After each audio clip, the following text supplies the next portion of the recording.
All right, we are live. All politics are local. America's number one political hip hop radio talk show. We are starting another week. This is normally this would be the Payne report, but we are giving our full condolences to Congressman Donald Payne, who lost his sister this week. So we are giving a really heartfelt condolences and prayers to the congressman and his family. And we are also giving heartfelt condolences to some other people that we lost very recently. Zaid. Yes, the People's Organization for Progress lost two esteemed elder warriors for social justice in the passing of the late Amanifa Williams and the passing of the now late Dr. Ellen Culver. Ellen actually passed away several months ago. But this week she was supposed to be honored with a street renaming in North Newark, where she lived for some time. But because of the advent of Ida and all of her power, that had to be postponed. Amanifa Williams passed away in Black August on the 12th of August in his home in Irvington. He gave us some 80 years, and at least 60 of those years were consumed with intimate engagement in our struggle. He crossed many waters, many paths, and he's an esteemed elder who we will miss dearly. Right, so those are the two elders that we lost in the People's Organization for Progress. Okay, so we are part of the reason. And Leah, are you there? And Kris, are you there? I'm here. And yes, I know we have Tanasia as well. Yes. I am getting the Deborah Smith-Gregory on as well.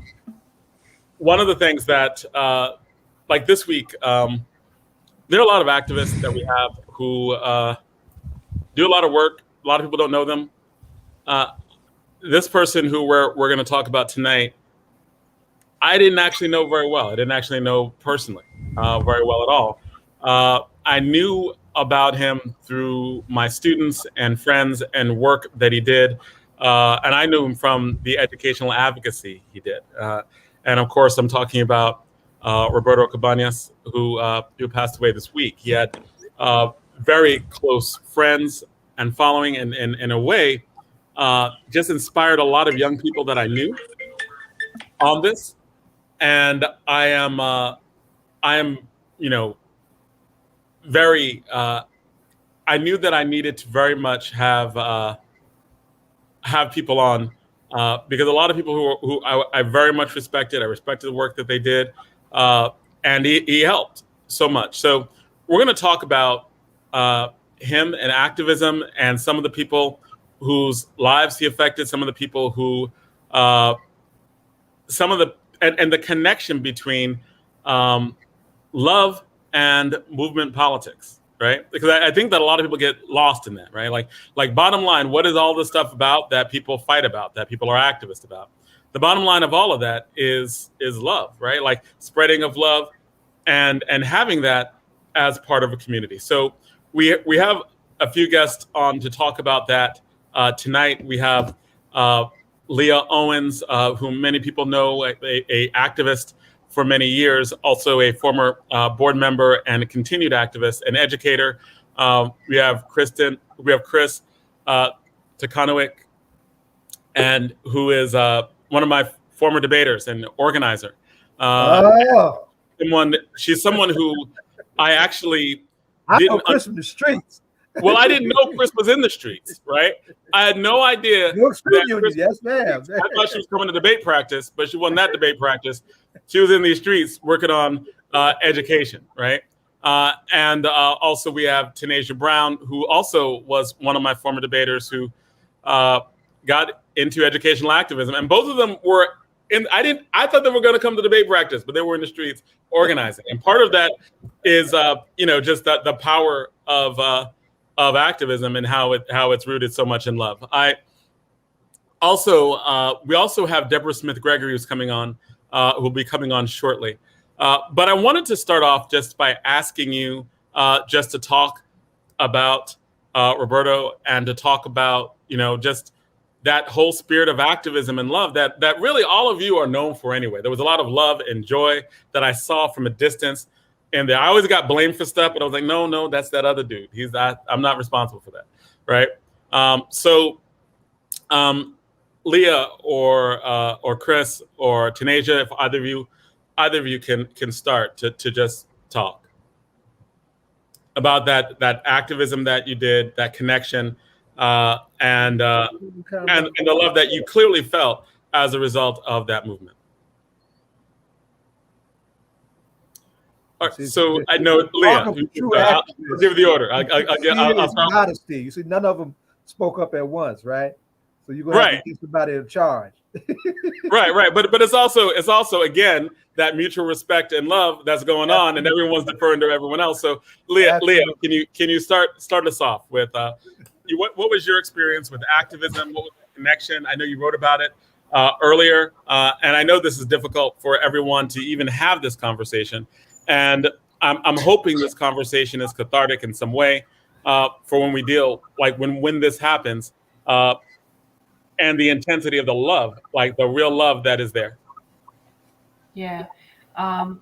So I want to say good evening to everyone. Baba Saeed, Jonathan, thank you for having me on. Thank you for carving out some time on the show to be able to talk about Roberto and his legacy and the activism that he was involved in, and that we all on the show and others not on the show, but I'm sure tuning in, listening, will watch it later as well as streaming on YouTube, that we've all been involved in. And yeah, it's definitely tough to talk, but I wanted to be here again to lift Roberto and his spirit, because that's so important, right? I mean, again, going back to the title of the show, all politics are local, right? We're talking about someone who wasn't just local, but was definitely rooted in Newark, in the work that he was doing, and it grew into New York City, where he worked for a couple of years, but really just nationally with the larger education movement. So I, like you mentioned, my blog, I wrote a blog post. Just writing is something that helps me to kind of get through things and to understand things better. So I wrote a tribute to him. He is my brother. Like, it's not just my friend, not just a comrade. Roberto is my brother. And so we have a relationship that started, even though we didn't know it started, about what was that, 14, 15 years ago. And just grew slowly all over time. And then in the last 5 years, just our relationship got so deep on the personal level and the political level. I learned a lot from Roberto in terms of organizing, in terms of the way that he connected with people. I don't think that you would find anyone to say that Roberto was not a genuine person. He was a genuine person, whether he was genuinely loving you or genuinely giving you the business because you weren't doing what you were supposed to do, particularly in terms of education. But his activism and organizing spanned other aspects of life, but education in particular was definitely something he was really passionate about. So I'll just start there, just as a general kind of overview, and let Kris or Tanasia chime in. Okay, and so Tanasia, can you go next? Yes, absolutely. So this is just an overview of my relationship with Roberto, or yeah, I mean, like, yes, and your experience in activism, because we're gonna ask some more questions in terms of how people knew him, how they experienced them. But one of the things that I think is so important is that, like, one of the things I saw just from you and from Kris are that there was a lot of energy, excitement. There was a sense of belonging. There was a sense that what you were doing was right, and that you were willing to risk a lot, actually. yes, For the good of the cause that you very much believed in. Like, and it's funny because as a debate coach, and people were like, "Oh, they were debaters. Did you?" No. I just taught them critical thinking. I taught like arguments and argumentation. Yeah. But I did not have them go out in these streets. I'm not in their head like that. But I was like, blame that dude. No, he blamed that because that's how I knew him. I knew him because I kept getting blamed for stuff that he was doing and training kids to do it. So I saw so much joy when you would come around that you and Kris were so motivated. Can you describe what that experience was like? Like, what was it like working with him on what was the issue? Give me some background. Because that was actually historic. The two of you, well, all of you, right? All of you who were organizing, all these kids were organizing and helped Newark get local control back. Yes. And so what was that like? I was actually kind of speaking about this to Kris a little bit earlier, but it was an exciting time. I think that, when I think about this, I think about excitement, but I also think about, students learning what it means to just stick up for themselves. And I think that Roberto and Leah and so many other people gave us the tools and just the platform and just the ability to just be ourselves and to openly express what we wanted for our schools and what we wanted for Newark Public School System in general. And I think one thing that I take away from my relationship with Roberto is that, it wasn't just an organizing relationship with him. Just like Leah mentioned, he was a very personable guy. He was very passionate about what he did, but he was an extremely good friend. And that's one thing that I'm taking away. When you're organizing, you have to be someone who is a people person. Roberto was liked by many people. Those who didn't care for him, like Leah said, he was giving them the business on what they were doing right or wrong. But I was looking through my messages with him, and I just remember certain things I would ask him way after organizing was done. So I have a message here. I asked him what were the 5 steps of organizing, and he was like, "Of course, I live by it." And he sent me all the steps, and I just remember our relationship with him. Just being wait, hold on. So you sitting here with some teachers now. So I got to seize a teachable moment, right? Yeah. 5 steps of organize. Now you got some young folks who listen to this that don't know the 5 steps of organize. According to you and Roberto Cabañas, what are the 5 steps of organizing? Well, in 2018, this is what it was. Introduction, agitate, build a vision, inoculate, and task.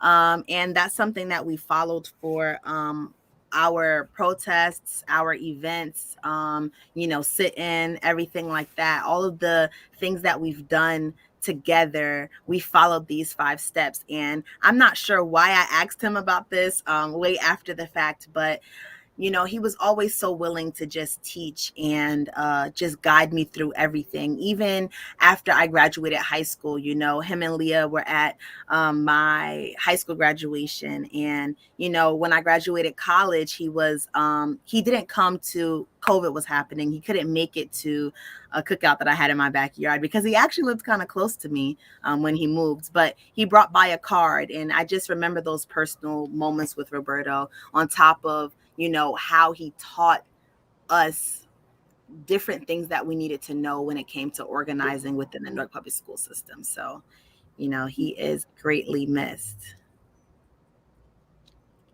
Kris. Hey, Mr. Alston. Hey, how are you? Good. Really good seeing you again. You as well. So what? Tell me about when a memorable experience that you had when you were organizing. What was some of that like? Well, organizing with Roberto Cabañas wasn't a single. I can't pack it into a single time or event. It was years and years of our lives together, and we really spent a lot of time, energy, and focus on our goals, our initiatives, and our people. And I think that he was able to really embody a lot of what organizing should be about, because it should be really holistic. It shouldn't just be you host an event, or you have like a democratically elected school board, and now that's it. Now we're done. That's not how Roberto worked. We always were thinking about next steps.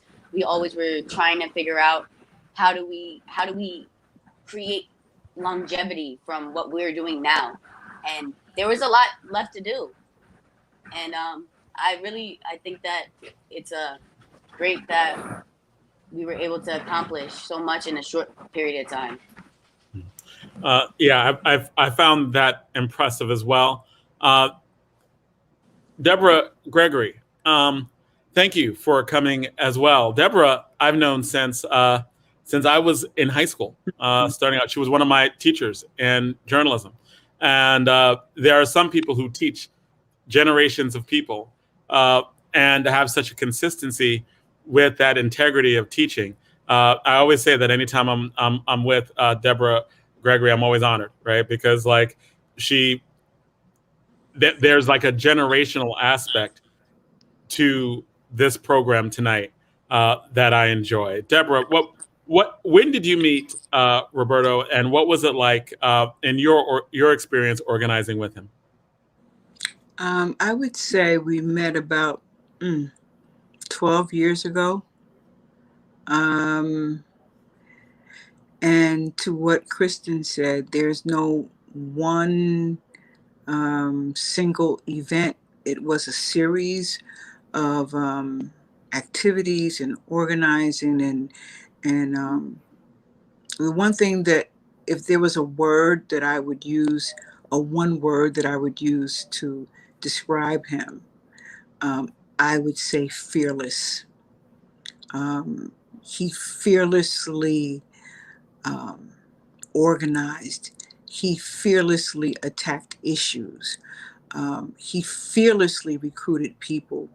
And Kristen and Tanasia certainly can concur that he instilled fearlessness in them as well.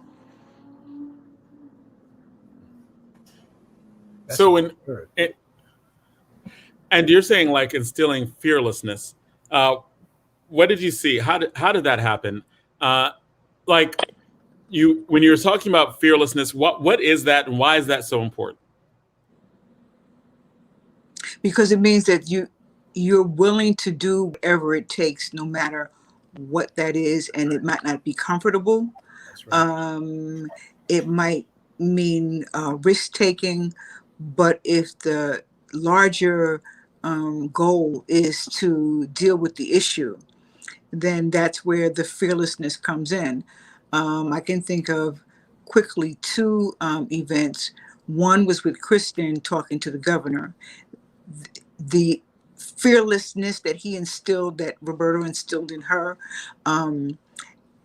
made it where she was able to talk to this man, even though he was crude and rude and disrespectful to her. We're talking about Chris Christie, right? Governor Chris Christie, right?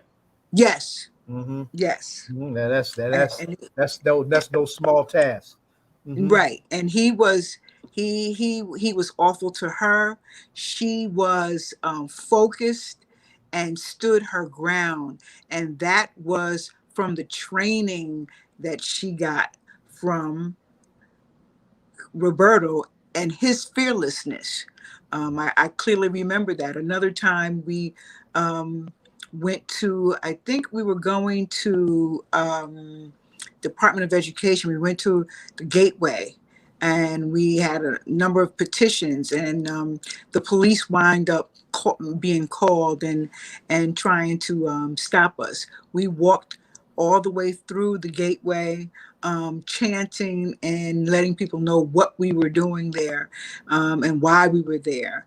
And so we didn't get arrested, because they knew better than that.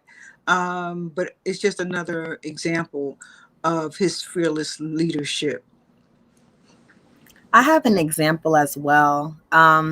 I remember I actually was scrolling through some of our Facebook photos from the Newark Student Union page, and I saw a photo of Roberto in in 2 Cedar Street when we did the 72-hour sit-in.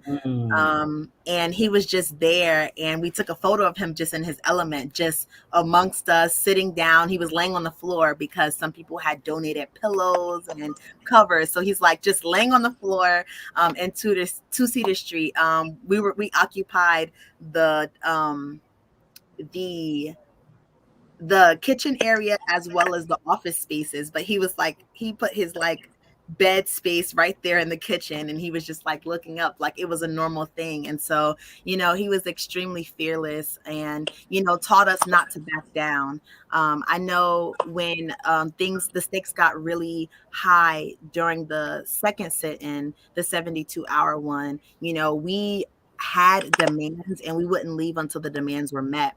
And that's because we had backing as well with people like Roberto. You know, my mother trusted Roberto, and, you know, my mother trusted him and a lot of you guys with her oldest daughter. I was like an only child until my brother came along. But, you know, just my mom trusted me with him and trusted that although he was fearless, and although, you know, he taught us and worked along with us in fighting for what we knew was right, you know, he was very trustworthy. And so just having them there with us, you know, at countless protests, sit-ins and everything like that, it was definitely a game changer.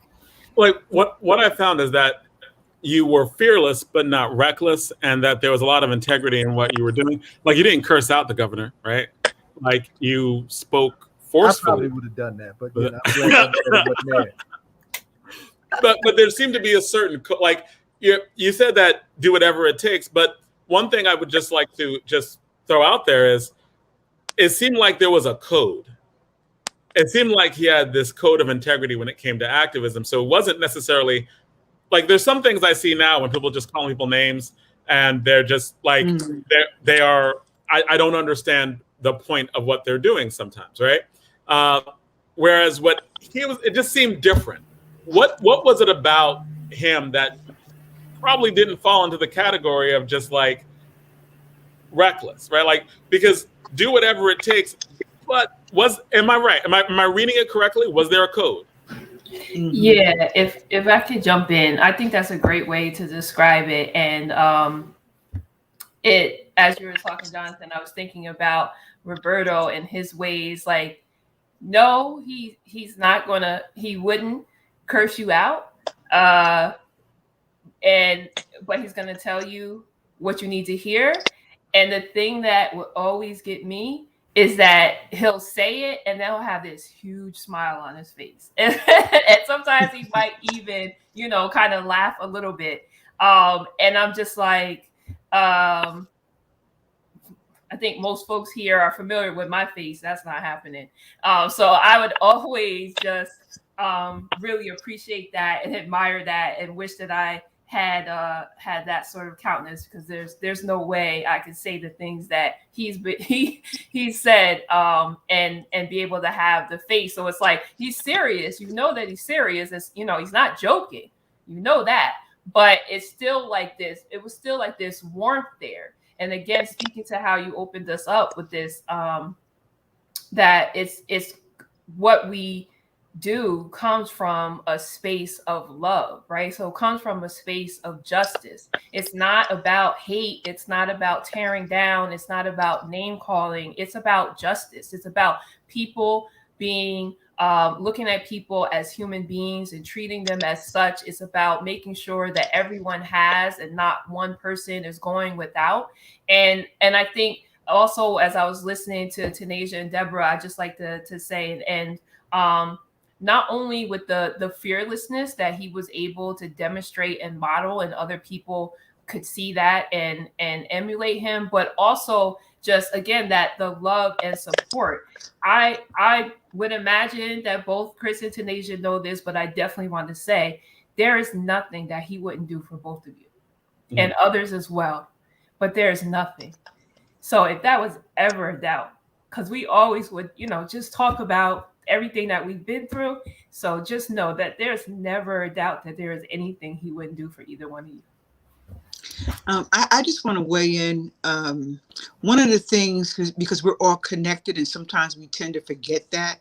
So one of the trainings, because he made sure that the students were trained, he had Larry come and talk to the students in Military Park and conduct a workshop around organizing from Larry Ham's point of view.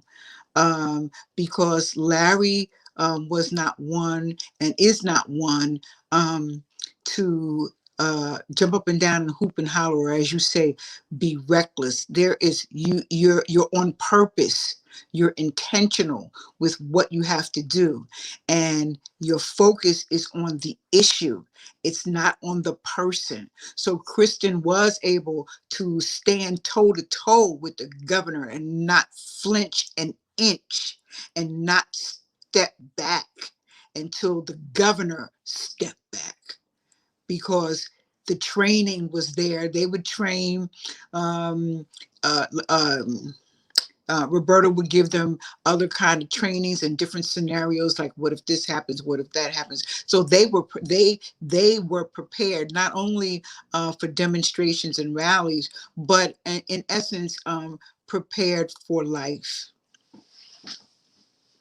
Let me just fill in some blanks here, because first thing I want to just appreciate, one is the intergenerational character of this discussion. It's there's several generations represented in this conversation, and I want to go back a little bit when y'all talked about that what you did at the Gateway, and what that meant in that moment for all of you. And you mentioned Larry Ham, 1971.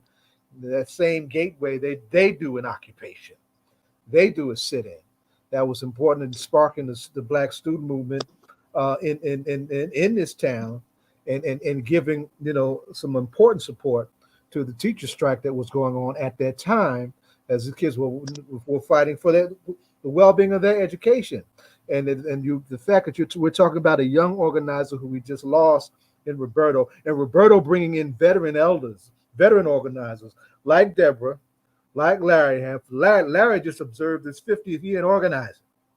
50th year, right? The principles, the manner of organizing, the tradition of organizing does have a character that reflects, values and principles, and the love that we're trying to bring, the wrongs we're trying to right, and the repair that we're trying to see done from all the things that are wrong and all the injustices that are taking place. And so I just wanted just to put a pin in the thread of love and beauty that was running through this whole paradigm that we're enjoying tonight, and fill in some blanks of folks who may not know the background, the historical background of when y'all did it. And that sit-in, that occupation that y'all did at the board, right? Folks, I don't know if folks realize it. The Newark student, y'all were students. How old were y'all? Tell everybody how old you were. Yeah, I actually wanted to quickly bounce off of what you said about generations, because not only did Roberto affect Tanasia and I, but he affected so many students across the city, like countless workshops and convocations, presentations, and he had affected so many people's lives outside of that, in terms of how he was he was a manager of a dance crew, and he really loved every single community he was a part of. He was able to uplift, and he really instilled that in all of us. And I hope that we could continue to uplift everyone and continue on his legacy, of course, but also just continue his spirit of activism. It was never enough. He always wanted to make sure that we were pushing further and making sure that we got our goals accomplished. And without Roberto in our corner, we would not have been able to accomplish nearly as much. Well, to my teachers in this circle, y'all own that. Y'all own that with this young man that we're talking about, all right? Because it's real stuff. It's real stuff. Let me just say this before we go to the next question. And this is just an observation. This is an elder organizer sharing his own observations. Now, I came to, mutual spaces of struggle that we shared when Roberto was doing work. And I fell in love with the kid instantly because he had those qualities that you're talking about. And some of our most veteran organizers do not have those qualities. And those qualities are, make for the best organizing, right? He had that ebullience. That reflected the love. And he had that capacity to uplift. And that's something you got to be able to do, right? To uplift folks, all through their processes, all through their ups and downs. It was obvious. Whenever he entered our shared spaces, he had that energy. And he kept everybody up. And anybody that can inspire young people to do something to the level that y'all were doing it, right, is somebody to be reckoned with. And he did that, and not just in space here, he did this in other spaces as well. So I just, when I learned about him going out of here, that it just blew my mind. I said, wow, we don't get too many with that quality. What are we looking at? We've got some pictures now that we're sharing. What are we looking at? Go ahead. No, Deborah. Well, Deborah. Now I'm gonna let either Tanasia or Kristen talk. I'm gonna let either Tanasia or Kristen talk about this picture. Okay, so Kristen, Tanasia, what was going on in this picture? Go ahead, Kate, because I think that this was after This was after the first sit-in. Huh? This was after the first sit-in. Yeah, that's what I was gonna say. Yeah, this was after everybody's the there. first sit-in, and Jose, we just got together. Yeah, we got together after the first sit-in and just kind of feasted together. Yeah, because they were holding our food from us. They were withholding our food. Yeah, thanks NPS. Oh wait, so this food was donated by the community. So this is during. I'm sorry. Continue explaining. This was we were regrouping after we broke the first sit-in. It was a I think a 28-hour, 27-hour sit-in in the superintendent's meeting rooms, and then we were regrouping in 30 Clinton Street, in the NJCU old school offices with everybody. And during these debriefing, we normally talked about what went right, what went wrong. And so when you mentioned about, yes, he was fearless, I think things were extremely organized because he was an organizer. And that's what we were grown to be, organizers, not reckless in any way, because, your passion and your love for something causes you to do things strategically. And so one strategic thing that we did was after an action, no matter how tired we were, sometimes we would end a protest late, but we met together to just debrief and talk about what happened, what went right, what went wrong, from the training, what we would like to do moving forward, what did we accomplish, what do we need to do in our next action differently, and how can we just further our goals, because we had short-term goals and also long-term goals. And that was something that is not just something when you're learning about organizing for an issue, but actually organizing your life as well. So it's just like Kris was saying, we talked about goals, but we talked about personal goals as well. So I've learned a lot, and that picture just brings back so much, because I remember we would just infiltrate Roberto's office and he never complained about us. And I'm so confused because we were loud. We always had something to say, especially me. I always had an opinion on something, and I still do, but that's great. And literally he just put up with us, and it was in such a loving way. It was never as if we were lesser or inferior because of our age. So yes. Good stuff. Let me say this also. This is happening around the time, and then this is, and I had to. This is one of the things that I had to do in different settings. Also, there was a few years ago, there was this Occupy movement that kind of came and went, and when it came on the scene, and made a big splash, and everybody wondered how long it would last. I said, well, and some of us had to say, well, this isn't really new, right? We've done our share of occupying over the years, and this is what's at stake, and we hope this is where it goes, right? But the most important expression of that in the city of Newark Well, these students right here from the Newark Student Union, high school students primarily for the most part, doing that work with those occupations that they did at the boards. I just wanted to lift that up and give that some context in terms of time. Y'all jump back on in. One of the things that I wanted to just briefly talk a little bit more about is, Kris, when that whole Governor Chris Christie thing, that bully thing, like, what was that like with you? Like, what was that moment? What was going on? Well, I was I guess a junior in high school, and we had planned on going to one of Chris Christie's town halls in Belmar, New Jersey. He had at the time hosted 134, but not hosted a single one in Newark. And Newark being the largest city in the state, we felt there should be a town hall here, at least one, if not more. So a parent and I both were prompted to speak with the governor, like raise our hands and try to ask questions. And the governor picked me, and it was really thanks to a team of like organizers at New Jersey Communities United as well. There are a lot of people who put a lot of work into making sure that we were able to do what we were able to do. The list goes on and on.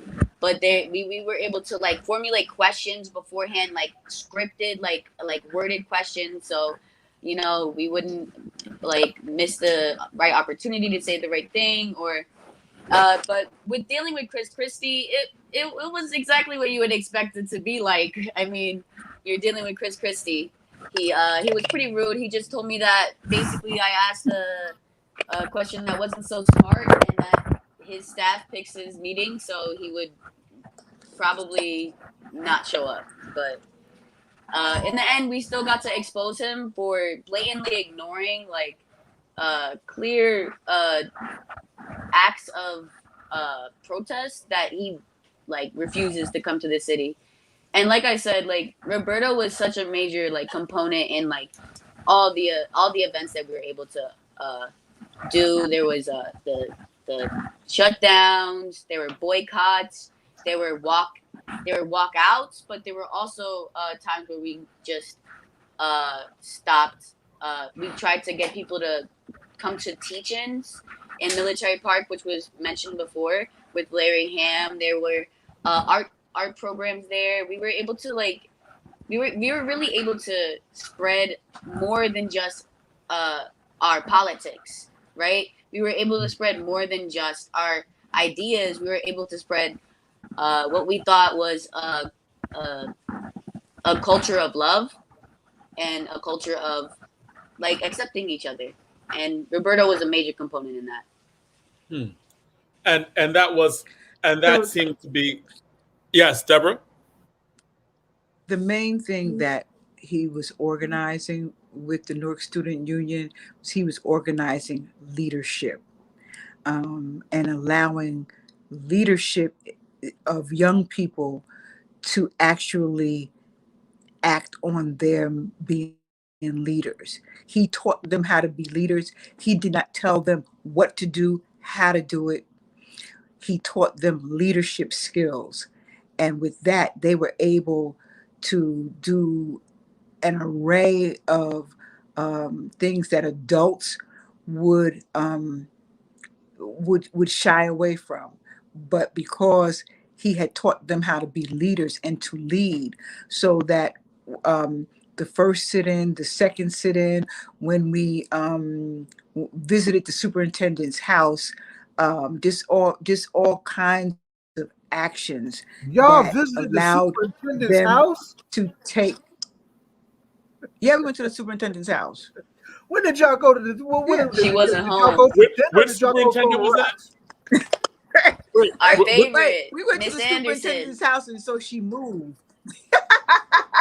Oh, Rocks at her. That's right. Tanasia and Kris, you remember that, right? You remember when we Yep. when we marched around It from was the East, gateway. We started. That was like very at the beginning. We started at the gateway, and went Jose through had the it. drums. And Yeah. we walked all the way around to her house, and we stood out in front of her house. Yeah. And that's why they took the drums from my ancestors. See? and after that, she moved to Montclair. Is that true? They ran out of Newark. All power to the people. That's right. Wow. And when you said, that's why I was clear. I was like, when you say superintendent, you mean like superintendent the Camry Anderson or Kris Surf? And I was, which one that was? Okay, so that was during the whole Cammy Anderson thing. Cammy that Anderson was very Facebook. early in 2013, I believe, or around then. Can you tell us about that 72-hour sit-in, and what was it like organizing with that? Because that 72-hour sit-in was carried internationally. I'm reading about it on Al Jazeera, and I'm reading about what's going on in Newark with some kids that are broadcasting live, and I'm like, but I wanted them to go to this tournament. So what was up with that? What was up with the whole like the broadcasting live from Cammy Anderson's office and having press conferences around the world? All right, so I could start off, but if Tanasia wants to bounce back off, I'll help you. Yeah, it was really crazy back then. We ended up protesting a bit at one of the business board meetings, I believe, for the Newark Board of Education, and we just ended up taking control over the superintendent's like internal offices. Like, it wasn't solely her office, it was a floor of executives' offices. A section of that we were able to just make our way down the elevator, and ended up taking control of that area, and told them that we weren't going to leave until our demands were met. And it was we did a lot of things. We were able to talk to a lot of different news stations, radio stations. We actually even live streamed from our YouTube and live tweeted. We got a lot of attention finally for a lot we were fighting for, and eventually. Eventually, we were able to. Tanasia, do you want to take it? Yeah, I got you. I think you were gonna say that at the end we did have a meeting with Cammy.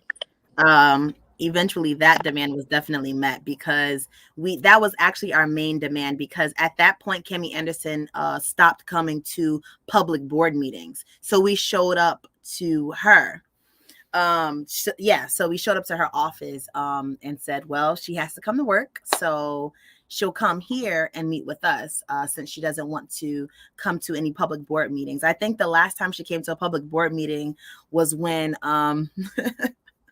Miss Natasha Allen spoke out about Cammy Anderson, treating other people's Black children the way that she wouldn't want her Black child to be treated. And since then, Cammy Anderson walked out of the board meeting and hasn't ever showed up again to a public board meeting. So watching. She's one of my babies from the Newark Anti-Violence Coalition. That's right. Yeah. Keep going. We remember that well. Yeah, so that's actually kind of how it started. I absolutely know that she was looking for something. She was looking for just basically something that tipped the iceberg for her to stop showing up, because she didn't like coming to meetings. She didn't like the backlash. And I'm very, very proud of Newark and the way we were able to just band together for years to come, even before I was alive. But, I'm happy to be a part of that with the public education fight. But just the sit-in 72 hours, it did take a lot to plan. We, based off of Mr. Austin's question, we had to sit there and figure out what worked from the last sit-in and what we needed to do different this time. Last sit-in was only about 28 hours. So we decided that if we're going to go in there, we have to be willing and prepared to stay as long as we needed to for our demands to be met. So we planned out everything. We planned out everything from the beginning of the hour from the beginning of the hour that we would go to the meeting and how we would actually get to the superintendent's office. So we planned all of that out. It wasn't just, I don't know, for anyone wondering, it wasn't just that we went to the meeting and we decided, oh, let's just go take over her office. No, this was planned for months in advance. And we were all in those meetings, you know, sitting You were there. plotting for months on that office. It was like months. We were like, that office is going down. Yeah, we planned. Right. We planned for months. We planned this not to be there for months. No, I mean we planned months in advance to actually execute this. So we packed clothes. We packed a change of clothes. We packed toiletries. We packed small bags so that it wouldn't be extremely suspicious when we walked into the Board of Education. But we definitely did plan in advance. We planned food, toiletries, and we planned how exactly we would get to her office and how we would stay there. And we listed out all of our demands. So it took us a couple of months to actually plan it. It wasn't a spirit of the moment. And we actually had enough supplies to sit in for a week. Just a fun fact. Just in case, yeah. And you have to understand the context. At the board meetings, parents were being locked out of board meetings. They would say, we can't have any more people inside. And so there had to be a way. That's why I applaud their leadership, because they were able to go. They were like the pioneers that was able to go places where the adults could not go because we kept getting out in the cold, in the rain, in the snow. They would lock the door to the meeting and not let us in. So that was the frame. It's like, okay, no, and then after that meeting with Natasha, then that was the end of her even coming. But when she was coming to the meetings, they were locking parents out.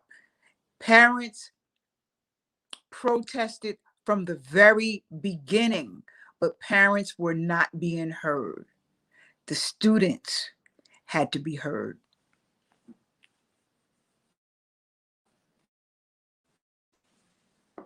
You muted, Jonathan. He's muted. He doesn't hear me. I remember that era, right? I think that's Leah. I think that's when you and I first met. In terms of just that whole Tammy Anderson coming in and closing schools, not being accountable, not wanting to go to meetings, running out of meetings. I think we were doing this show in Rutgers University when she had a meeting at Rutgers, and she ran out of the meeting, right? Like it was one of those things where it's like, you know, and it was one of those things where it's like, wow, you really feel uncomfortable in the same room with a lot of Black and brown people, like who are making demands. But Father Ed got locked out of that meeting. Father Ed he's not brown or Black. Father Ed got locked out with the rest of us. Okay, right. It was like it was just that way, you know. Yeah. She was not going. That whole lack of accountability, that not wanting to be in the room to answer questions. So here's a question I have for that sit-in, the 72 hours one. That was dangerous, right? How did you navigate that as an organization, or even as individuals, your parents? Like that could have gone left, right? Like because Cammie Anderson, we don't know how much she cared or didn't care. She had control of an armed security force that could have entered and thrown you out. Like we know how police act, right? And they could have called police. They could have called, like, you know, they're her own security force. Because maybe if the police wouldn't have acted, her own security force would have. And she has armed. I mean, if you're in the Board of Education, you got armed security. You got people who work with you. So how did you navigate that with the real possibility of you being beaten by police, thrown in jail, arrested? No, we weren't going to let that happen. There was certain adults in the room that was not going to let that happen. Roberto being one of them. Yeah, we did actually plan for that. Like, we did actually have like a backup. Well, we planned for things to go left time, so we didn't expect it. We didn't want that to happen, but we did have police training Yeah, we did have know your rights trainings, and we had certain trainings for each elevation and each protest, each sit-in, whatever we had, we were prepared for Civil interaction with police. disobedience training. Yeah, civil disobedience training. We had civil disobedience training, and we had just a knowledge of how to interact with police. And we did actually prepare our parents. Since we were planning it for months ahead of time, you mentioned parents, we did speak to our parents about it. We spoke to our parents about possibilities, you know, even a possibility with our schools being upset with us. Whatever the case was, we actually handled all of it, which is something that I probably wouldn't have thought of, right? But something, which is why I'm grateful that we did have Roberto and, you know, Leah and you know, Miss Smith-Gregory and everything like that, because in those situations we did come prepared, to say the least. We definitely came prepared. And so there was civil disobedience training, but Miss Gregory or Leah, either of you could jump into this. You were like, there were adults who were there, and there were contingencies. What were some of those? Because what were some of those contingencies? Like how, in terms of their safety in that moment, and that in those, was it just like, look, we're just going to throw our bodies on first, or like what was that contingency? Miss Gregory, you were on mute. Now I'm taking you off mute. Yes. There was a lawyer that was, you know, how you have when you have situations, you have legal people watching. So we did have a lawyer in the room that was watching, and there were 3 of us that stayed, that I can recall, that stayed through the night to make sure that they were not going to be attacked in any way. Cammie was very upset, but she wasn't, she knew that if she harmed a hair on any of those young people, that the price was going to be too high. So it really, you raise by having a legal observer there, and by having adult witnesses there, and of course in the age of cell phones, you basically raise the cost of misbehavior among her adults, right? Among any of the police forces, anyone who's there, instantly you raise the stakes for making that into an internet. It was already an international story, but there would have been a certain level of outrage because there would have been full witnessing to these events, right? It would have made those contradictions so clear and plain. That's cool to have. Leah, I want to bring you back in to talk about, like, are there other aspects of his organizing that you want to add to?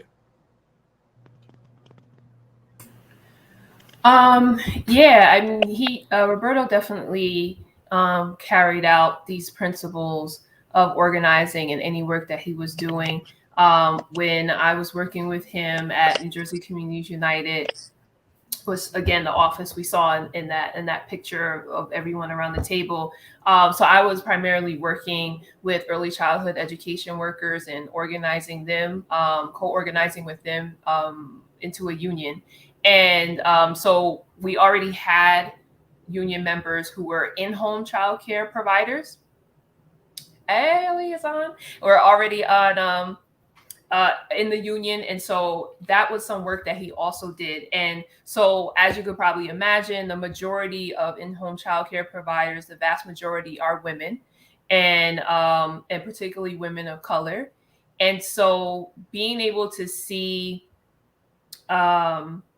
Roberto in that element as well, again, bringing in that intergenerational aspect. A lot of times these were also women who were older than both he and I, and the love that was there, that is there, was just as true as the love and support that he provided to the young folks like Tanasia and Kris. The connections, the genuine spirit that he carried, it was just as present there as it was on any campaign any campaign that he was involved in. So I don't know. I just can't stress enough how that moved all of Roberto's work, his connection with individual people, and just being so genuine. And that genuine love is what that repeated theme, right? Like, Yes. and you saw up close and personal when he would get into somebody, and when you were dealing with like negotiation on the other side of him. What makes, how would you characterize that, and what makes it different from some stuff that I would think that, or we would both think would be destructive, right? Like he was, the way he was on point, and for everything I hear, he was very focused, to say the least, in his opposition.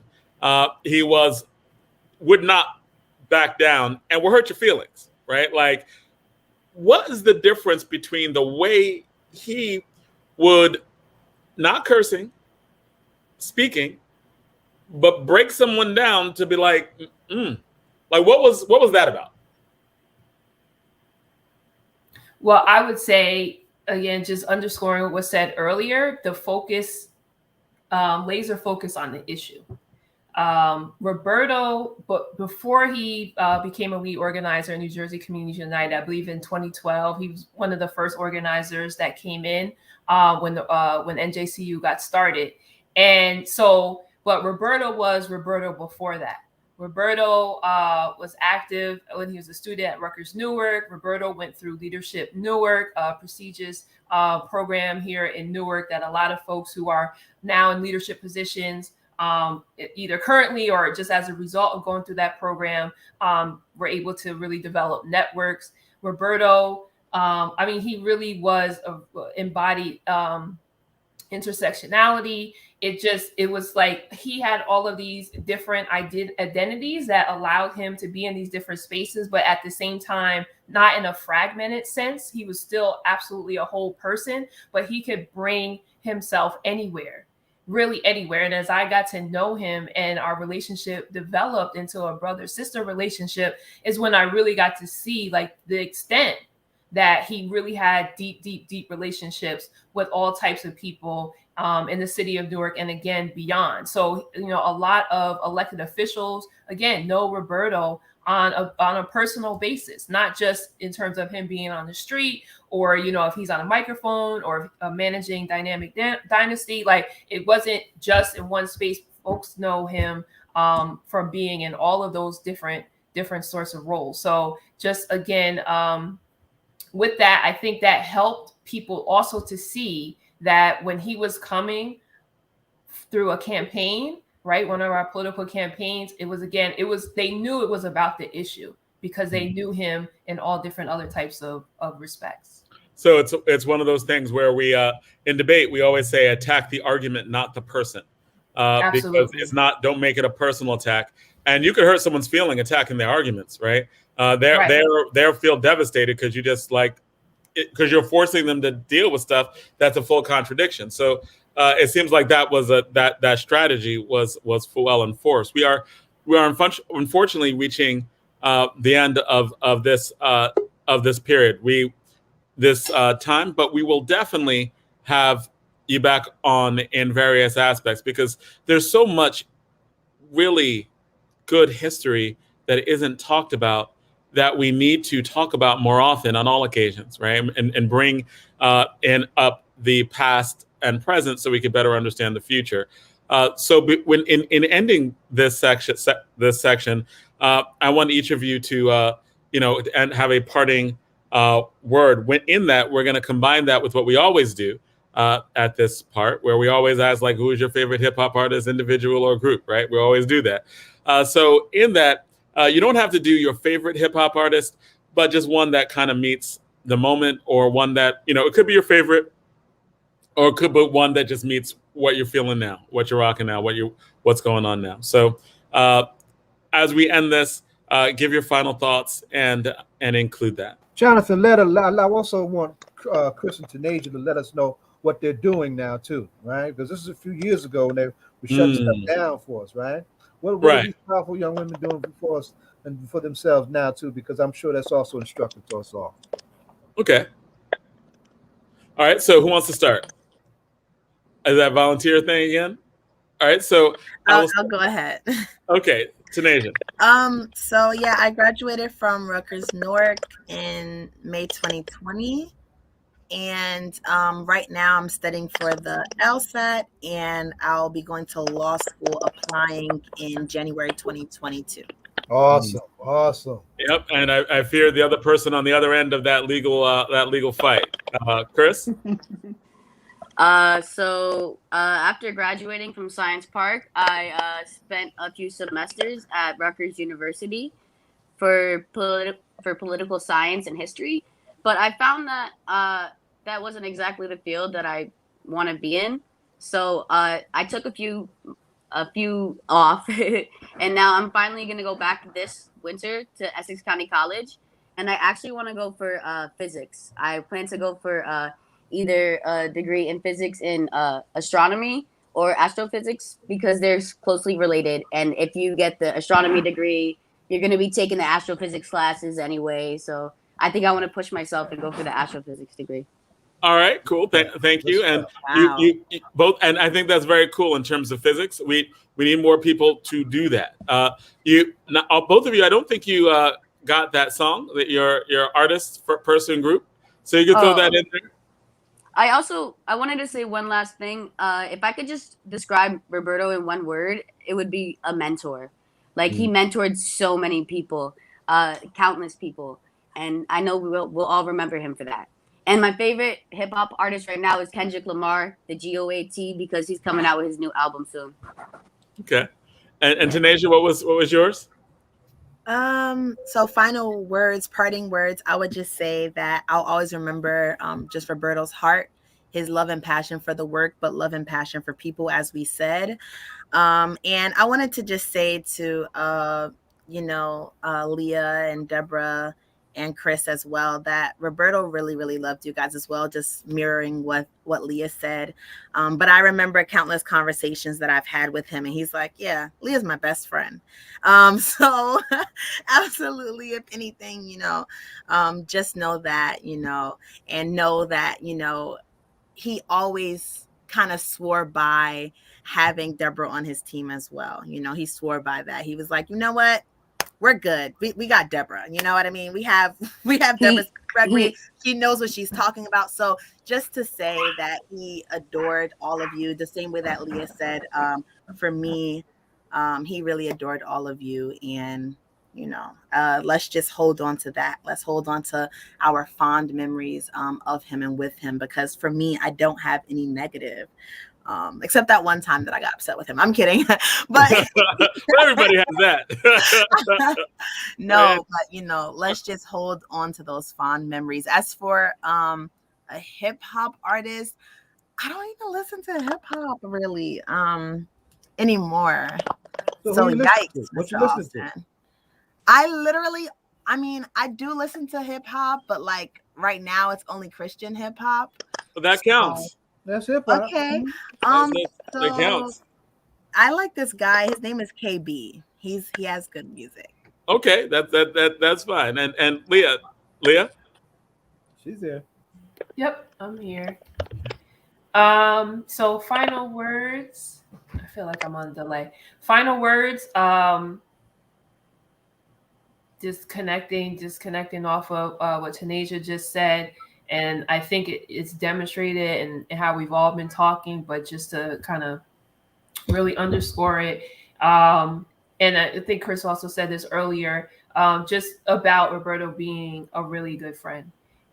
So when he was with you and he was talking with you, and then he's talking about anyone else that, is just intimately involved in all this work that we've been doing for some years now. It wasn't just him expressing his love for you, but again, it was, and Tanasia and Kris and Deborah, it's like, I just love all y'all, so-and-so, did this the other day, it was amazing, or so-and-so said this, about you, that was amazing. So again, just keeping us, he was really someone that helped to keep us all closely knit, and just kind of shared those. Oh yeah, he had huge plans for all of us. Now I know I'm just in this space where I'm like, now I got to do everything that we talked about. We got it. We're gonna do it. Now I have to do all of it. We gotta do I it. can't even get away. Like, we have conversations over and over, and we're like, okay, we said we're gonna do this. You said you're gonna do that, and just pushing each other. And so now, yeah, I definitely have to do everything we said. But yeah, so he was that person. He was a great friend. And so I don't think this fits exactly in the space of hip hop exactly, but it's just a song that I heard the other day that I'm really feeling. So I just want to uplift the artist. Lift it up. So the song is called Holy, and her name is Jamila Woods. I don't know exactly when it came out, but I just heard it the other day, and it's definitely a great song. So Holy by Jamila Woods, check her out. Okay. Do we have, before we go, and we got to get this out, right? And I thought I had it in front of me, and I don't, right? When is his memorial? Leah, do you know the answer? Yeah. It's too. It's Deborah's on mute. We're going to be working on it. We're looking at possibly the first Saturday in October to give us enough time to reach everyone. And we want to have a community memorial service. Not even a service. We want to have a community memorial. We need Dynasty to dance. We need spoken word. We need all of the things that embodied, all of the aspects that embodied Roberto. And we want to have enough time to make sure that everyone is included, all of his different affiliations are included, including the early childhood workers that he just organized to form a union. The one thing that I would say that I remember is that whatever the issue was, Roberto had a way of drawing us into it, right? So it was cold as you know what. And we're outside for the $15 minimum wage. It is cold. There is snow on the ground, but we're out there. You know, we were out there. So it wasn't just about education. It was about social justice. It was about workers. It was about students. So yeah, that one. Yeah, I remember that. It was cold. There was snow on the ground. You can't see the snow, but there was definitely some snow. It was cold. But we are going to have a memorial service, and when a memorial, excuse me, let me say it correctly because language is everything. We're having a community memorial, and when we do, we will make sure that you are aware of it so that you can advertise it. Now, the artist that I used to love, not so much because he changed, was KRS-One, who happens to be in Newark performing this weekend for the 24 Hours of Peace. So he is in town. Initially, he had a great, fantastic message. But then he found that he needed to put some rubber bump in it, right? To make money, right? to get played. So rubber he kind of we gonna use that. You know, the power, and he went to the rubber dup, whatever. You know what I mean, right? So I think I'm gonna go see him down there. I'm gonna try to find out what time he's downtown on Broader Market tomorrow, so that I can listen to him, and hopefully he has the capacity to have a message of peace. And we need it here. Absolutely. All right, so thank you so much. We are way past time, way over time right now, but thank you so much. We absolutely appreciate it. I think that this is important that we have these conversations, because a lot of people want to try to organize. Not a lot of people can organize with love. And that's what it's all about. Right. And listen, Jonathan, this is a great segue because we've got a veteran organizer in her 90s still working coming up. So folks, stay tuned because we're not finished. We just in her 90s. That's right, in her 90s, right? In her Cofield, That's right. And here she comes. All right, so we are segueing to this other section. So, excuse me, Leah, Deborah, Tanasia, Kris, thank you so much. We Awesome appreciate share. you so Awesome much. share. And Roberto Cabañas presente. yes, absolutely. So, Zaid, can you give us one of those Zaid introductions?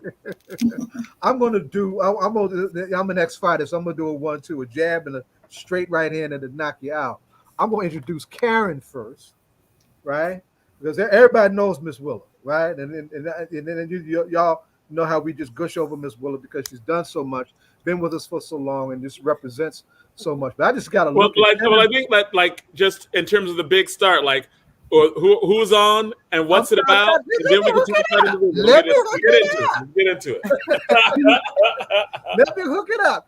Karen, I just saw that you from the how you doing? Roselle, Little Apple, New Jersey, right? And you also happen to Yes, be Willa's I cousin, am. right? Now, are you related to Yes, the I Chandler am. Avenue Raleigh? Unfortunately, I don't think so. Yeah, Okay. I'm a nice. So Alright. So, Zay, tell us what is this next segment about? You were very excited about it. There's a film that's going to be spotlighted in the New Jersey Film Festival called The 9 O'Clock Whistle, about a very derogatory dimension of segregation in the South that is very rarely talked about, but it was a very blatant way in which our people's movements were confined in Willa's hometown of Enfield, North Carolina, back during in the early 60s when this confrontation came to a head. And both Karen and Willa put the film together. So you have both producers as well as Willa's history making up the backstory to why we have them on and why we have them on now. But Karen, I wanted to shout out that background because it's not, Roselle's a small town. People don't realize how small Roselle is. But when folks come out of Roselle banging, I got to shout out. Yes, it is. Right? I go back with the great Bob Sumner. Me and Bob grew up together, right? But Miss Cofield. Okay, all right. Yeah, Miss Cofield. Now it's Yes. I'm still trying to figure out how to be like her when I grow up. Right? We were in our last segment. We were talking about a young organizer that we just lost, right? Cofield, who in the character of his work and the character of his presentation would remind you of the best of SNCC's work. Okay, the work of the Student Nonviolent Coordinating Committee, right? And people like Deborah would represent the Ella Bakers who helped organize and ground those original troops that came out of SNCC into their principles, into their behavior, into their character, into their work, right? Right. We're talking to somebody that knew Ella Baker.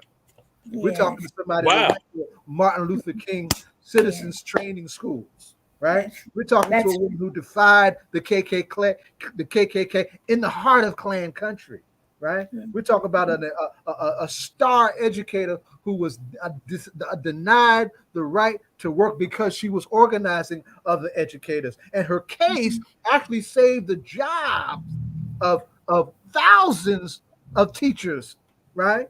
We just had right in North Carolina. So she was right in the thick of some cutting edge struggle in the heart of Klan country. Yes. In Fairfax County, North Carolina, particularly Enfield, North Carolina. So I am honored like crazy to have Dr. Willa and Rutgers. We're at Rutgers, Newark. Willa coming north winds up at Rutgers University getting her PhD in education. So this is bringing all of our stuff full circle. I am absolutely honored to have you with us, ma'am, Karen. Right, your cousin is a prized. It's all that, and more. So we're really glad to have you both on, and to be able to uplift what you just put together, and just y'all jump in. The great Donna K. Williams has just joined us. Donna. Hey, Donna. was one of our favorite elected activists. Her language, and she's also a member of the People's Organization for Progress, and she's just sitting there right now. But at some point, she's gonna jump in with some profound questions. Dr. Cofield, Dr. Cofield, I just wanted to know, because you were in the background while the students were talking. How did that make you feel, just knowing everything that you've done, and to see that with these young people that your work will be continued? Could you just speak to, how that made you feel? Absolutely. Listen to them? It's very, very heartening to see young people are still fighting and still motivated to get out and to struggle. It makes me feel really good. And I have seen students grow up who struggled and who worked and who risked, and they have become very substantial, very successful, very dedicated adults. So that's always good. It makes us feel that the work we did really is reaping rich rewards and the community is benefiting. So I wasn't quite sure what the focus of the program was at first, but I was getting a little nervous when I heard the moderator say that we always end by asking who the favorite hip hop star is. I'm thinking I'm going to be in trouble if I have to answer that question. You and me You'd both. be a lot of. If you're in trouble, Miss Willie, we know it's going to be good trouble. It's all good. That's funny. Well, welcome, Dr. Cofield. Welcome, Karen. And Karen, you answered the question. You're not related to Ed Riley, or you don't know? No, I don't know. Okay. But as far as I know right now, no. But I'm sure when we link up, we might be able to compare family. So somewhere along the line, I'm sure we are. Yes, Karen and I. Yes, and it's good to be here. Thank you so much. Yes, recently. Yeah, how I was we were about related. to say that. Karen always calls me cousin, which is, I like it. It's kind of a Southern thing, but I don't know whether Karen feels it is. But she always calls me cousin. And I have said to her mother, who also is my cousin, how are we cousins? And we really didn't know. All we knew was that my father and her mother always called each other cousin and said that they were related. So quite recently, we found a book that one of my our relatives, has published. And in it, he explained how we are cousins. That my great-grandfather was Karen's sisters, right? My grandfather was your great uncle. I think that's the way it goes. We need your mother here to straighten us out, but I think that's the way it is. And she'll lay it right out. Yeah. So we are genuine. We are really cousins. My mother used to say that my father always valued his relationship to Karen's grandmother because she came to New Jersey and she was part of a very outstanding family in New Jersey. So he was always, very, very proud of her. So I didn't know whether we were really cousins or not, but we found out that we really are. Well, we are really cousins. Yes. Well, one of the things that I was looking at the film, because you are a filmmaker as well, and have a film entered into the New Jersey Film Festival, the 9 o'clock hour, that both of you did. And I'm like, you're 89 and still a filmmaker. Like, wow. Like, what is the 9 o'clock hour about? Why was it entered into the film festival? Well, it's the 9 o'clock whistle. The 9 o'clock whistle. The 9 o'clock whistle is about the town that I lived in North Carolina for many years. Enfield is the name of it. And it's about a people's movement that took place between 63 and 65. Enfield was a very oppressed community with a lot of racism. You didn't have to look for it. It just stared you in the face every day. And Black people, many of us just went along because we didn't realize that, there was anything much we could do about it. But during the civil rights movement, as other communities were standing up and demanding their rights and demanding equal treatment, the fire was lit in Enfield. And people in our community, a small group at first, and then it grew to be a fairly sizable group. And we faced the oppressors and really changed things forever in that little town. And this is a story that I wanted to tell for many, many, many years. I was afraid that it would be lost to history, as so much of our history is lost. But I had the opportunity 7 years ago to do something about my life, which has been very long, and I'm not complaining about it now, but I had the opportunity to do some documentation. And I immediately thought of that period of my life that had been so rich, and I think represents the very peak experiences of my life. So I had the opportunity to start on the documentary. And I can tell you, I won't tell the whole story in answer to one question. Wow. So the 9 o'clock, like when, Karen Riley. The 9 o'clock whistle, the title is from a practice in the town. Saturday at 9 p.m., they would blow a siren whistle, and that meant that all the Black people who were downtown had to go home. So it was what I think of as a sundown with sound. When Cousin Willa told me the story, I just couldn't believe it, and it's a very heart-wrenching thing to think about, but to watch the participants of the movement and to see how strong they are is very inspiring.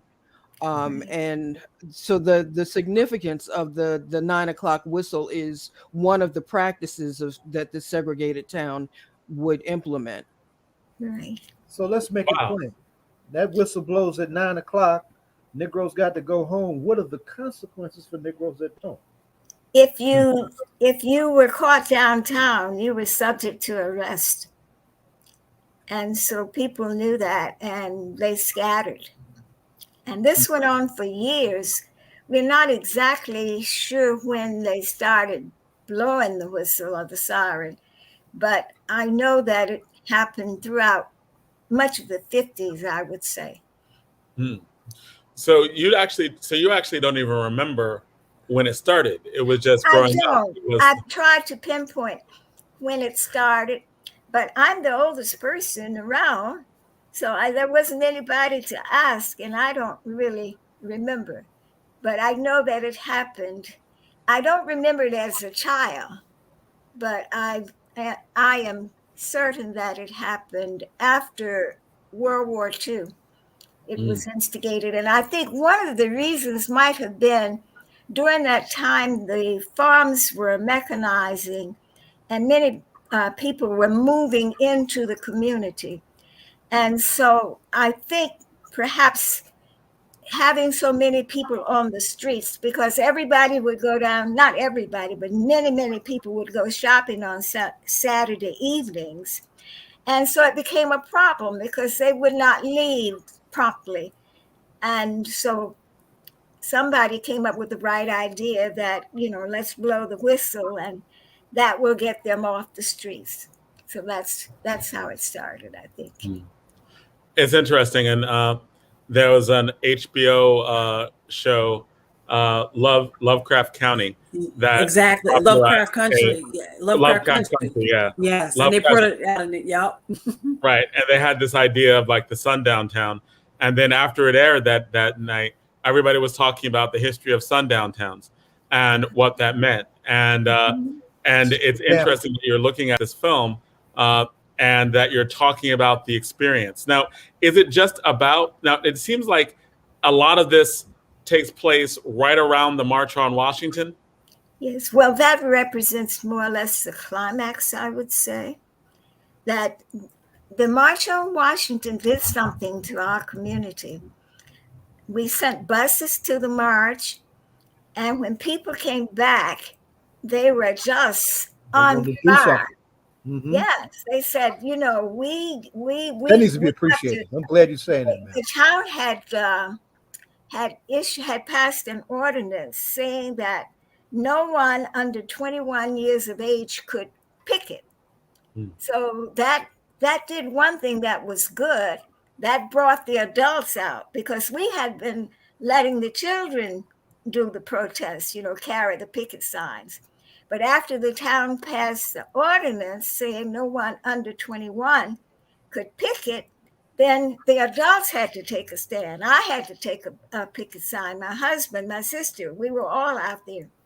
But after people came back from the March on Washington, we made the decision that we would defy that ordinance, and that the children, we had children as young as 12 years of age with a picket sign.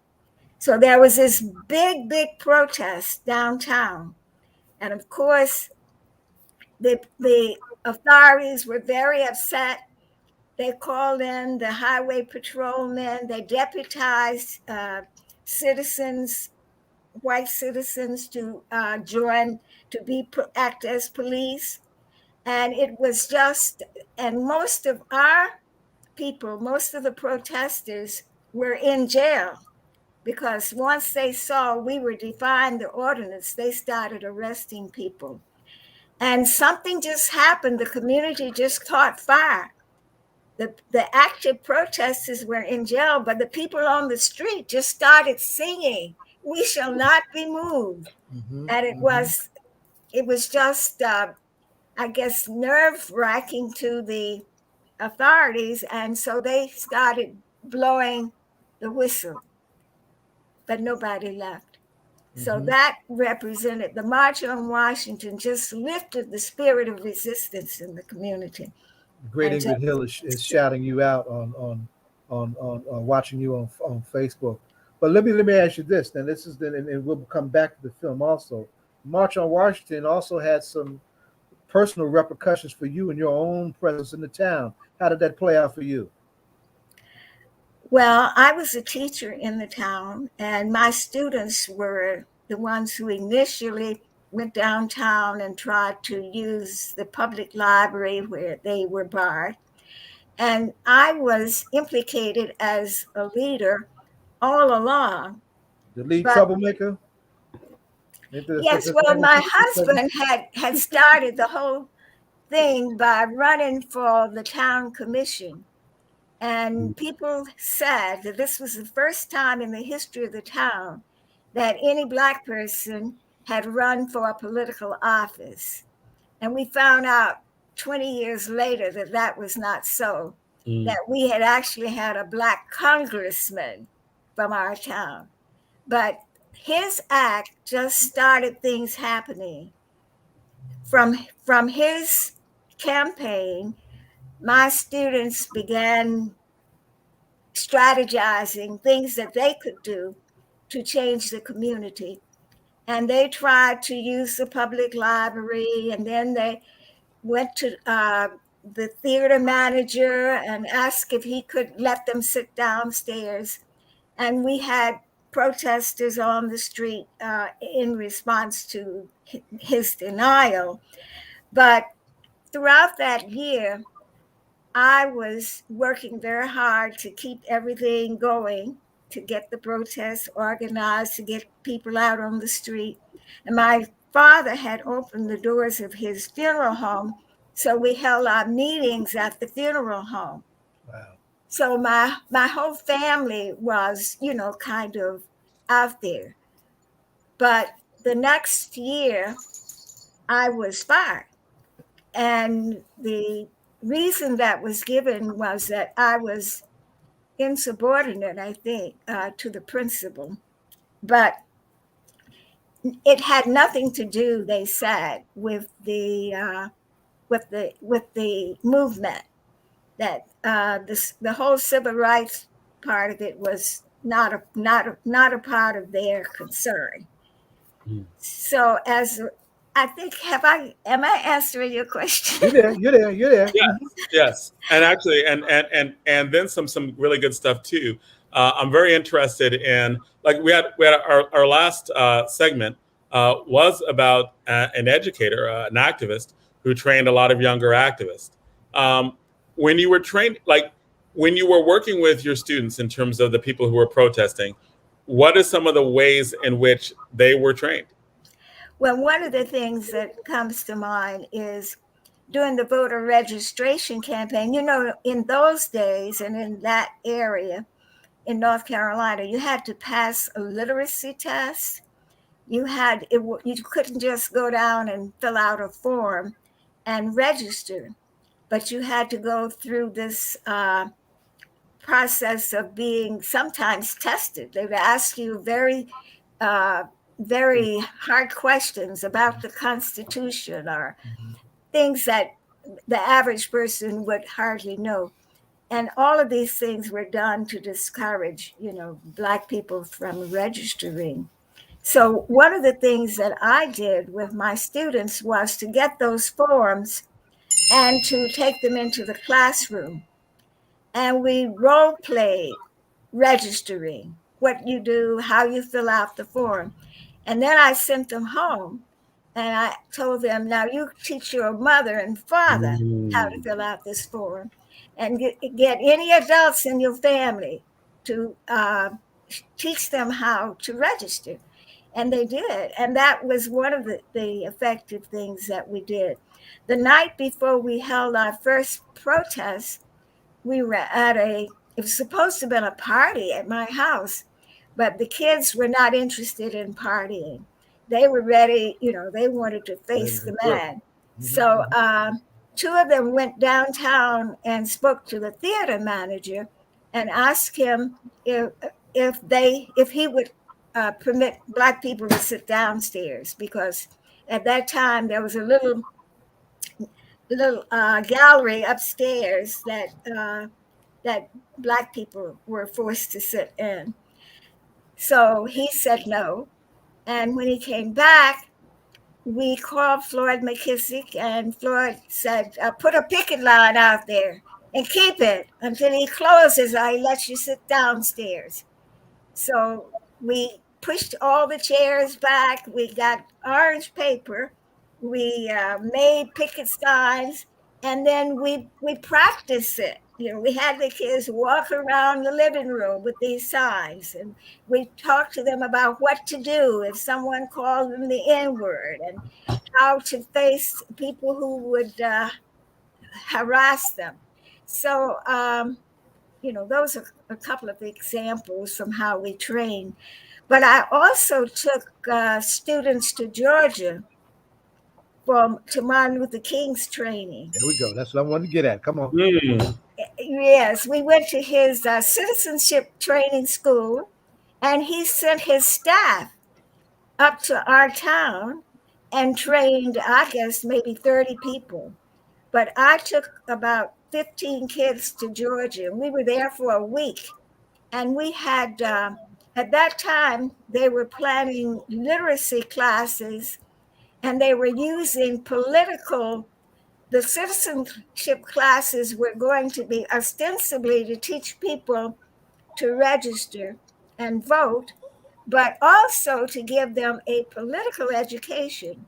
So we learned new vocabulary, and we learned, how to do really a lot of things like bookkeeping strategies. So there was a lot of training going on. And I think that's one of the things that maybe get lost on many different generations or many different newer activists, that there's a lot of training that goes on to being an activist. Like there's like you went to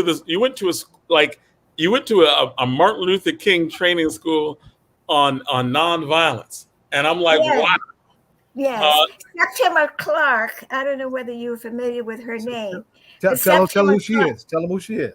Yeah, she was from Charleston, South Carolina, and she had been fired for being a member of the NAACP. And somehow she and a couple of people from the Sea Islands in South Carolina, had put together this way of teaching writing, because you wouldn't believe it, but there were so many people in our community when I was a young person who could not read or write. Right. You know, I remember going to Sunday school, and there were people who couldn't read. Many people just would sign an X for their name. They hadn't had a chance to go to school. So she put together this program, and after she was fired, they took her to the Highlander School, and they accepted her program, her curriculum, her way of teaching literacy skills. And SCLC adopted this, and they had applied for a grant, and they had literacy classes all over. And as I said, they came to Enfield. They were actually at Brick School and trained 25 or 30 people in our community. Then I went to Georgia. And when I came back, I set up a literacy class. And I had these people in my class. My daughter would talk about it because she was 5 years old. And she was trying to learn how to write. And they were trying to learn how to write. And they were 65, 75 years old. Nice. This is Floyd McKissick at the time was one of the national leaders for CORE, Congress of Racial Equality. Southern Christian Leadership. SCLC is a Southern Christian Leadership Conference. That's right. Dr. King's organization. Dr. King also had an organization. He wasn't just an orator. He was an organization. And it was an organization that was exemplary at doing some things that we don't do now. That's right. That's another conversation to come back to. But I wanted you to share that because one of the things about North Carolina was represented the crossroads for what was going on in the movement.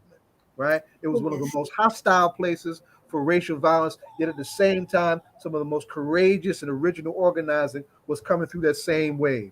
You know, so the beginning of the sit-in movement is in North Carolina. That's right, Greensboro. Education that Willa is talking about, right there in North Carolina, in the face of Klan country. So they were talking about fearlessness for my little brother Roberto Cabañas. Fearless. Right. This is the question of fearlessness here. You standing up to the Klan and the police who would lynch you and kill you and make you missing, like it was the natural order of the day, because at that time it was. It was the order of the day. Yes. So how did you deal with that when in your organizing? Because like the police and the Klan were the same. There was no phone to record what happened. It would just happen, and they make it disappear, and they would make people disappear, right? And you knew this growing up. How did you deal with the overt violence that you knew that you would face, and your family could face? I don't know, but the times were so different, and people were just emboldened, and I never would have felt that I would not have feared the Klan. There was this story in our community about a Black doctor. Our community had tried to organize a hospital back in the 1920s. I was actually born in the hospital, and the Klan had run the doctor out of town. And all my youth, I remember hearing that story about how the doctor was run out of town, and he ran over the cross in his car with his family in the car to get to safety, and he never came back to Enfield. But in the 60s, when the Klan burned first the cross in our backyard, that was somewhat terrifying. But when I filed the suit against the Board of Education and other politicians in the county, the Klan burned a 17-foot cross in front of my house. And my husband was not home. Only my 5-year-old daughter and myself were there. And my neighbor came across and he said, "Have you seen that S across the street?" And I said, "No." And I looked and there was this huge cross. And I was not afraid. I stood on the porch with my little 5-year-old in my arms, and we watched the cross burn after I called the fire department because it was very near a tree. So I don't know where that courage came from, that lack of fear, but we were all so galvanized. We were all so motivated that we were on this road and we weren't going to turn around. And so I was just given the strength somehow to face that harassment, that Klan, that cross burning without a great deal of fear. Donna, do you have any questions? Can't make this up.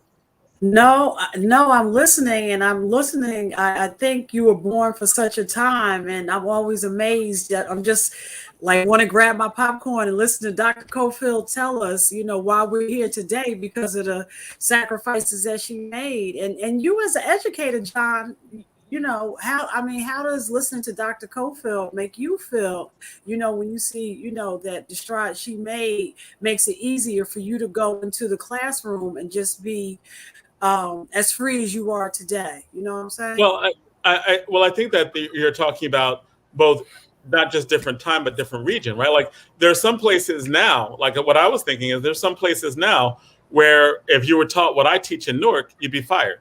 Like we have the person who was teaching in Orange, where you were, in Orange, New Jersey, right? That's right. All she did was kids, write a letter to Mamiya. Fired, right? Did not get job. Well, no, the kid said, she said, Mamiya is sick. And the kid said, can we write a letter? Because they had empathy. And you're right, though. Something as simple as that. But yeah. Write a letter to a sick person. Right? Segregated arms. Right. I'm sorry, Dr. Cofield. What did you say? Yeah, I was just about to say that I think because there was this movement, the morale among Black people was very high at that time. We were just on this road, to create change. And so the spirit of resistance and the feeling of being empowered. And this was the first time in our lives that, we had been able to express the feelings that we really had been holding inside. So it was a very heady time. Is there and I also think about John, like as Dr. Cofield's talking, she's like, I called Mr. McKissick and I look up Mr. McKissick. And then she said, well, I'm gonna send him to the citizenship school. Like they were just seamless things to do. That's amazing to me, Yes. I was going to say, when we were talking about the citizenship schools, Dorothy Cotton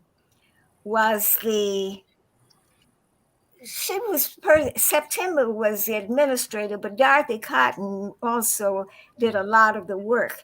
And I saw something that Dorothy wrote. She said that wherever there was a big movement that the SCLC was engaged in, that there had been a citizenship school there. In other words, SCLC went in and educated people, trained them, in these schools. And then they were able to see better what their condition was. Mm-hmm. And they were inspired to do something about it. Mm-hmm. So I thought that was a very significant statement as to the function of the training that people received. And we need citizenship schools today. Absolutely. Absolutely.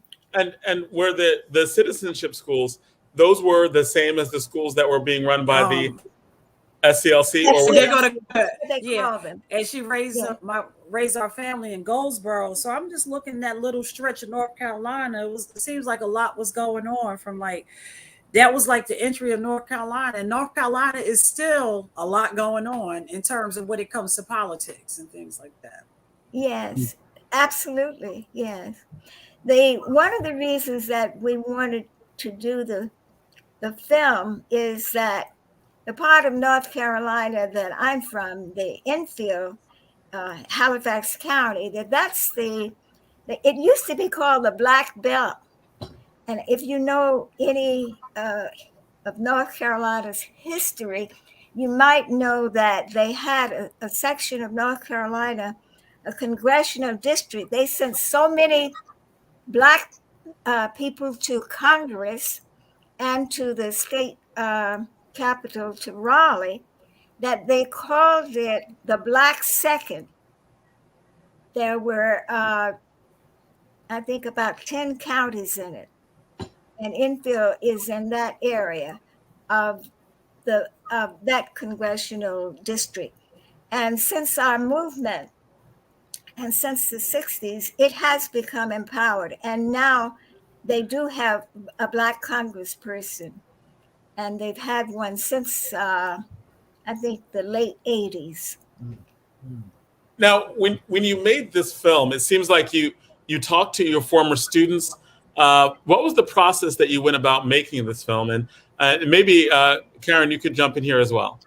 Yes. Well, Karen wasn't there. I came. Started, but she knows the whole story. When it started, no. But you know how. When I came on board, it was about 2017. And, Cousin Willa had an organization had asked her to tell her story.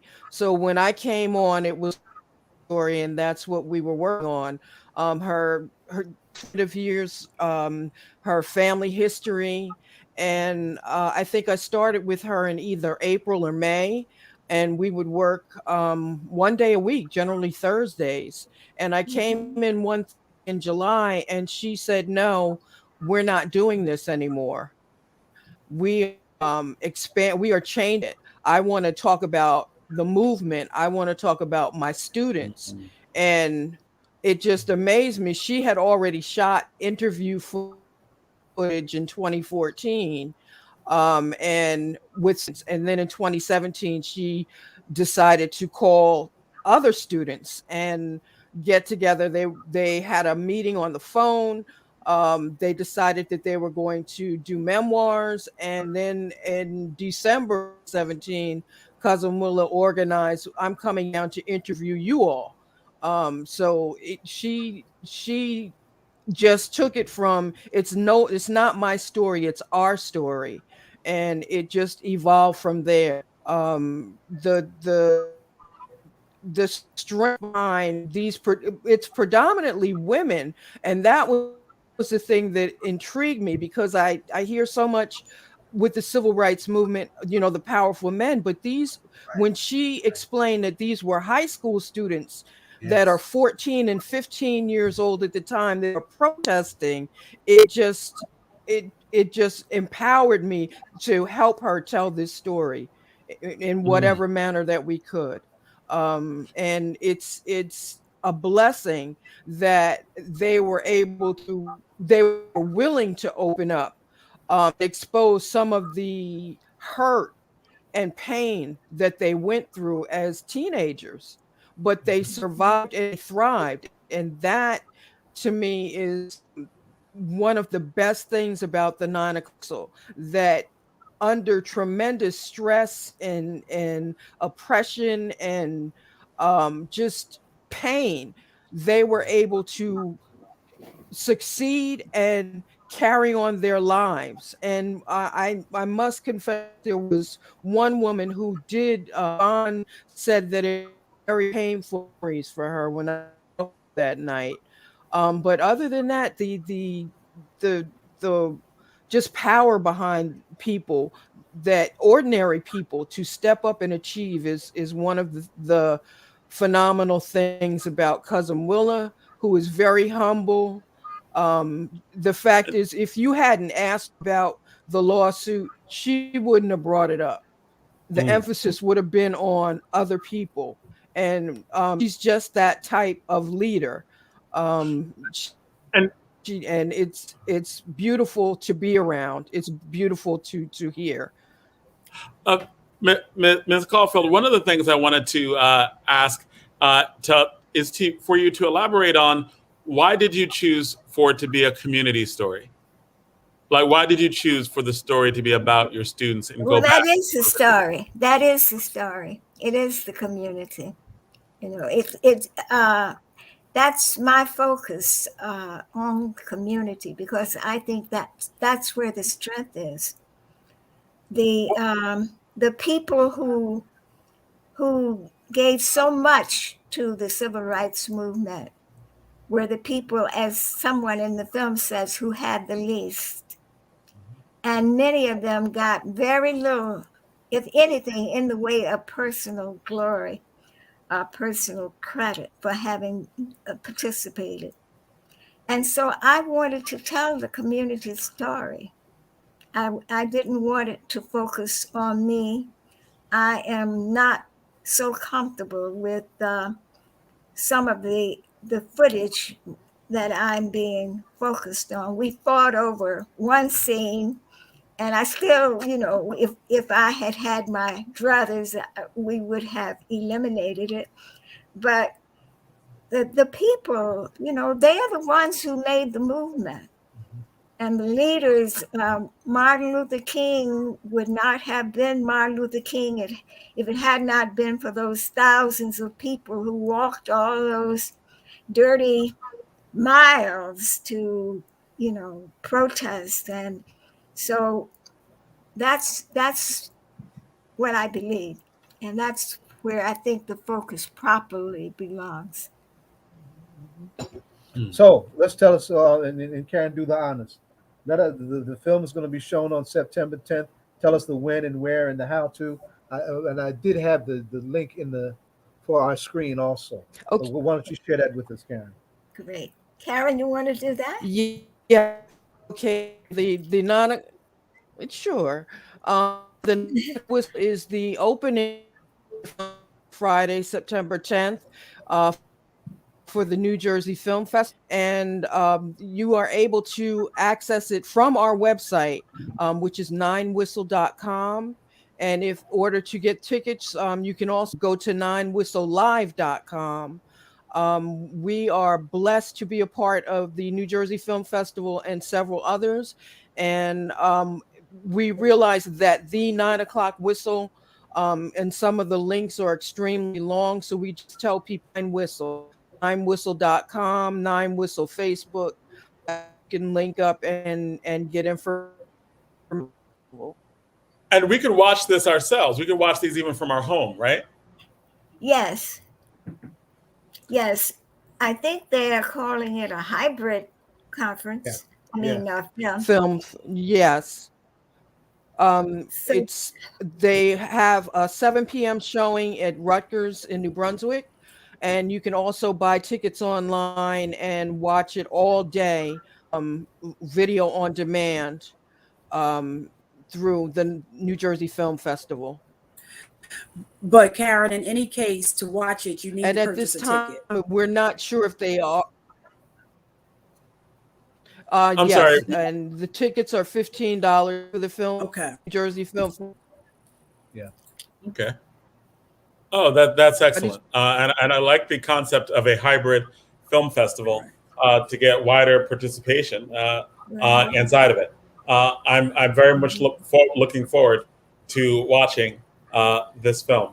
As we end this Dr. segment. Cofield, here comes that tough question, Dr. Cofield. You ready for this tough question?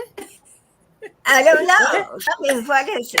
Well, as we end this segment, we do ask all of our guests about the hip hop.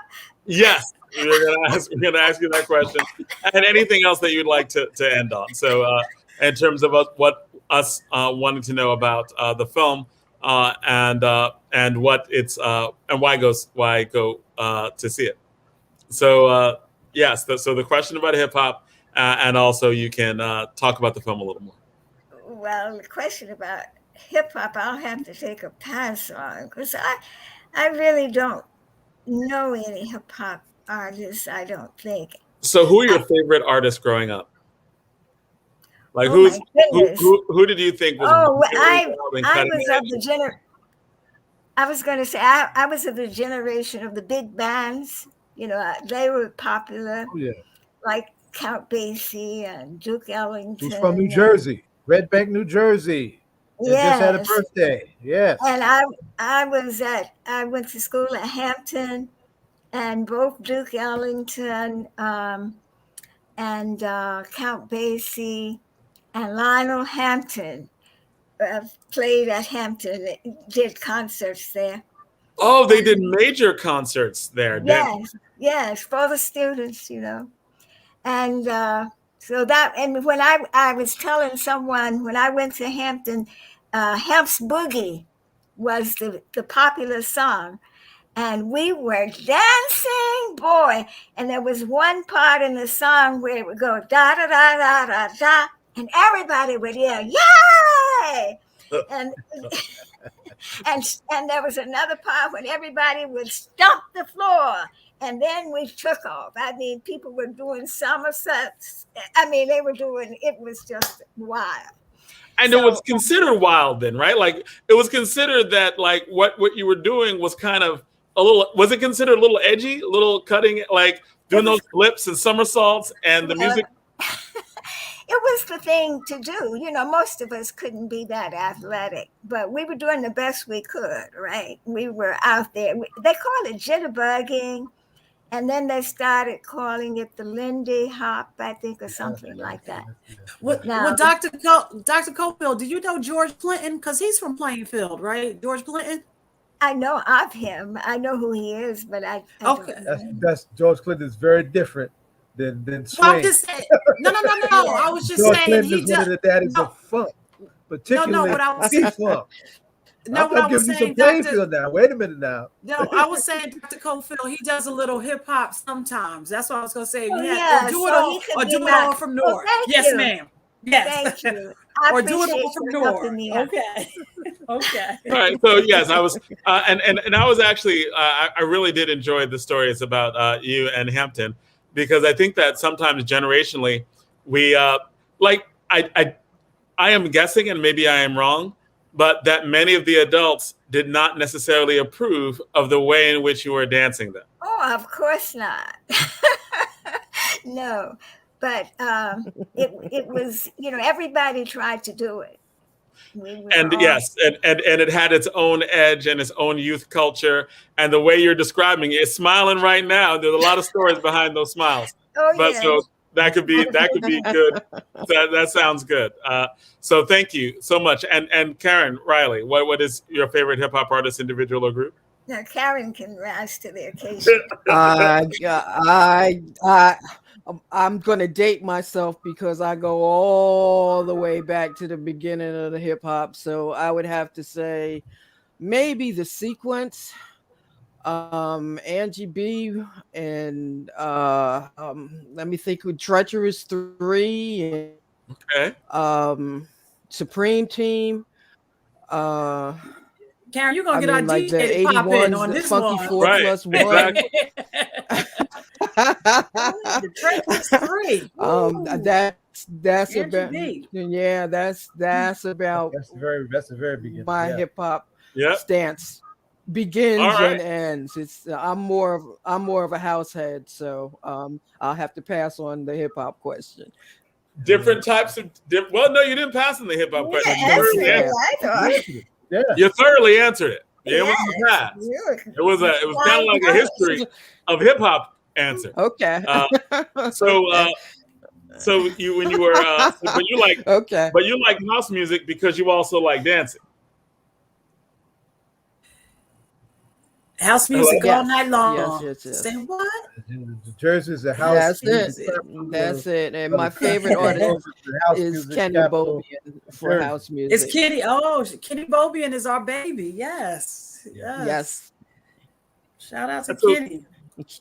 All right. Yes. So thank you so much. And we were definitely going to watch the film, The 9 O'Clock Whistle, right? Like it's I'm looking forward to seeing it, and we definitely have to have you back on because I'm looking at some of the other stuff that you've done. You have such a long history of activism and teaching, and combining activism and teaching, a long, brave history. And so it's an honor to talk to you. It's an honor to talk to you. It's a privilege to be here. I'm going to have better lighting the next time. I don't really look like this. Oh, you look great. You look great. Karen, you see the comment from our DJ. He said you're the first to ever say the sequence. So shout out, Karen. You being the sequence. Right. Thank you. Thank you. Thank you. Good night, everyone. I just want to say thank you for having us. And awesome. No, thank you for coming 10th, hold the date, get it in. And 9 o'clock whistle. And thank you. 9 o'clock with early birthday to cousin Willa, who will be 93. Aw. Well, congratulations. Thank you. And again, honored to have you here. Thank you. I'm honored to be here. Well, that is another wonderful segment on All Politics So Local, America's number one political hip hop radio talk show. I loved when she was talking about dancing at Hampton. Oh my God, that was amazing. That could be a movie in and of itself.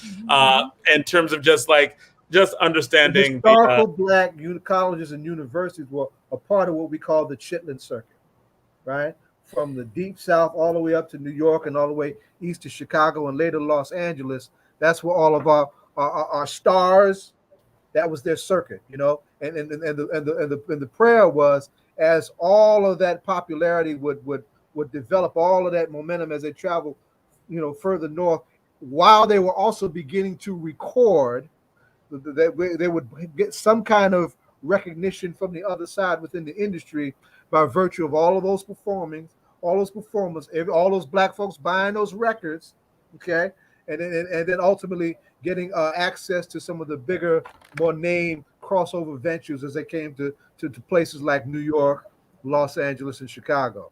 Yeah, so the universities were important to that. And also, it took me back to Malcolm X. And remember when they're doing movies, they put certain things in to let you know they're in the time. And remember the dance scenes in the Malcolm X movie. That was one of the best dimensions cinematically about the Spike Lee Malcolm X film, was that epic dance scene where they had Roseland, Illinois. There was Lionel Hampton's big band featuring Illinois Jacket on tenor, and that swing dancing, that Lindy hopping was epic. It was an epic capture of how swing dance got down back in the 40s. That was a serious piece in the movie in retrospect, even though we had to throw rocks at Spike for him to clean all that up because he didn't do that the first time. And that's another story. Well, you're an artist, and just thinking about In the Heights right now, just coming up recently, how he got a lot of rocks thrown at him because I guess he didn't use enough. The talent he used wasn't that acceptable, but he got a lot of it. So it was very important. He got rocks. Spike needed some history, and he needed to respect the tradition that produced him. Spike was a child of the black college student history, right?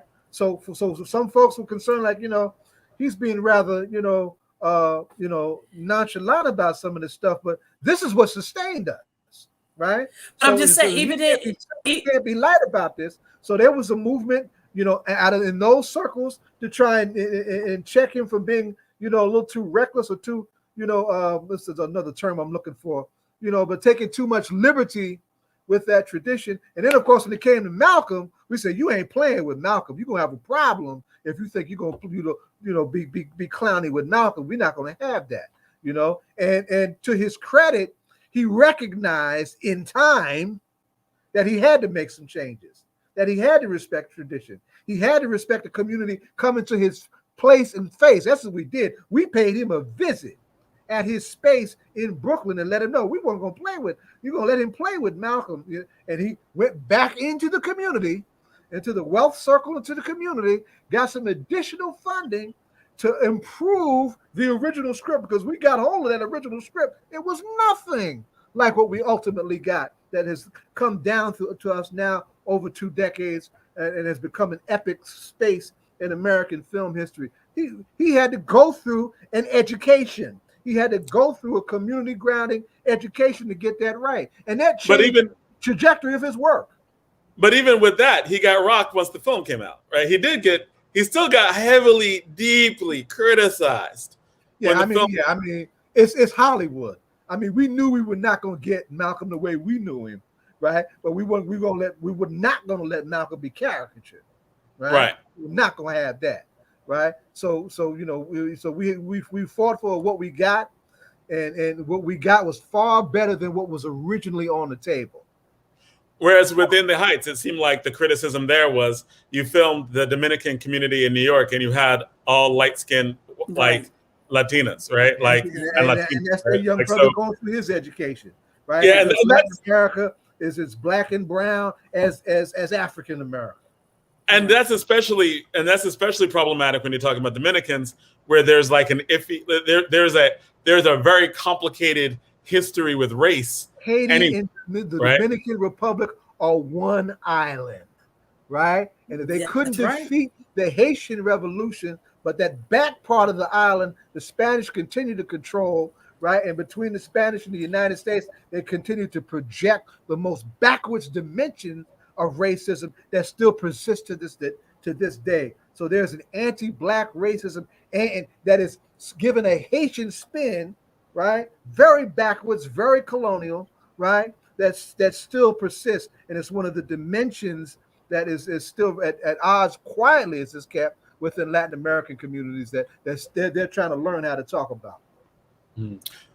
Now, Donna, you were going to continue. You were going to say something? No, I was just saying that I know there was an article recently about just speaking about that the complexities of that island, Hispaniola, and the issues that go on, and even coming to the United States. And there was a census question coming up, and who do the Latino community identify with when it comes to that census question, black, white, or if they don't have the right. So it's just a very complex conversation that is ongoing. That's all. And it really came out during In the Heights, because you had this big celebration of this movie coming out, but then you had the downside of that complex conversation that continues to go on. Cool. Before we get any further, we are right now just coordinating with Kris and DJ Rhino. They're at 24 Hours of Peace, and they're going to bring us some interviews and stuff from 24 Hours of Peace. You can, but before we wanted to get into that, I want you and an extended version of All Politics Are Local. Right. Well, it's not going to be too extended. We're still going to end at 9, but because we'll have time for them to come in. Because they'll be coming in. Right. Feels like it's later. I'm sorry. No, it's only 8:08. Right. Like I was like, I don't think we need to extend it because we're going to come in. My bad. And we're going to encourage some people to go down to 24 Hours of Peace. That's right on Broad Market. So we want to bring you some stuff from there. And let's take the time too, and I don't know because I wasn't, I was commuting from New York, but just to make sure that everybody's okay, because Hurricane Ida, for her to come all the way up the coast, she got here and she wreaked havoc on our area. So I just want to make sure everybody is okay. I know that there was that our political leadership is doing to make sure that there's a national declaration on our area. I know my basement got flooded. Orange got hit bad. So I just want to make sure that everybody out there is okay. You know, cars were stranded all over. It was bananas to see, you know, and if you were out there driving, I left Manhattan at 11:30 on Wednesday night and didn't get home to 2:30 in the morning. It was really bad. And the thing that we need to start looking at, just to build on Donna's share, is that the black community, black and brown community, have to start looking at the question of environmental justice, right? Because see the environment, when Mother Nature starts rebelling against all this stuff that should not be going on, that is harmful to our environment, right? When the environment rebels, the environment does not. It's not racist, right? The environment, smack some of everybody, right? Right. So, and our communities, by virtue of the destabilization that we live with, when we get hit with these catastrophes, it's multiplying stuff we're already dealing with. Let us remember what happened with Katrina just a few years ago, because New Orleans got hit again, right? I mean, not only was our community devastated and stranded, but with a extremely backwards, half-literate president who was almost a bumbling idiot, as bad as this last one that we just got rid of. They deliberately withheld aid and support for our people with their very lives on the line. Deliberately. And shout out to understand this question of the environment and what environmental injustice looks like for our people. And shout out to the New York governor who said that we're going to have to write legislation. Well, you ain't talking about Cuomo now. Who we talking about? No, I'm not. The first woman governor in the state of New York. And I don't want to chop up her name, but one of the things she did say, we're going to write legislation that deals with the disenfranchised and what she brought out of how many people who were living in their basement got harmed by this hurricane. And that's something, that you're going to specifically go write legislation that deals with evacuation for people living in basements. And to hear her navigate that conversation was her and de Blasio was really interesting.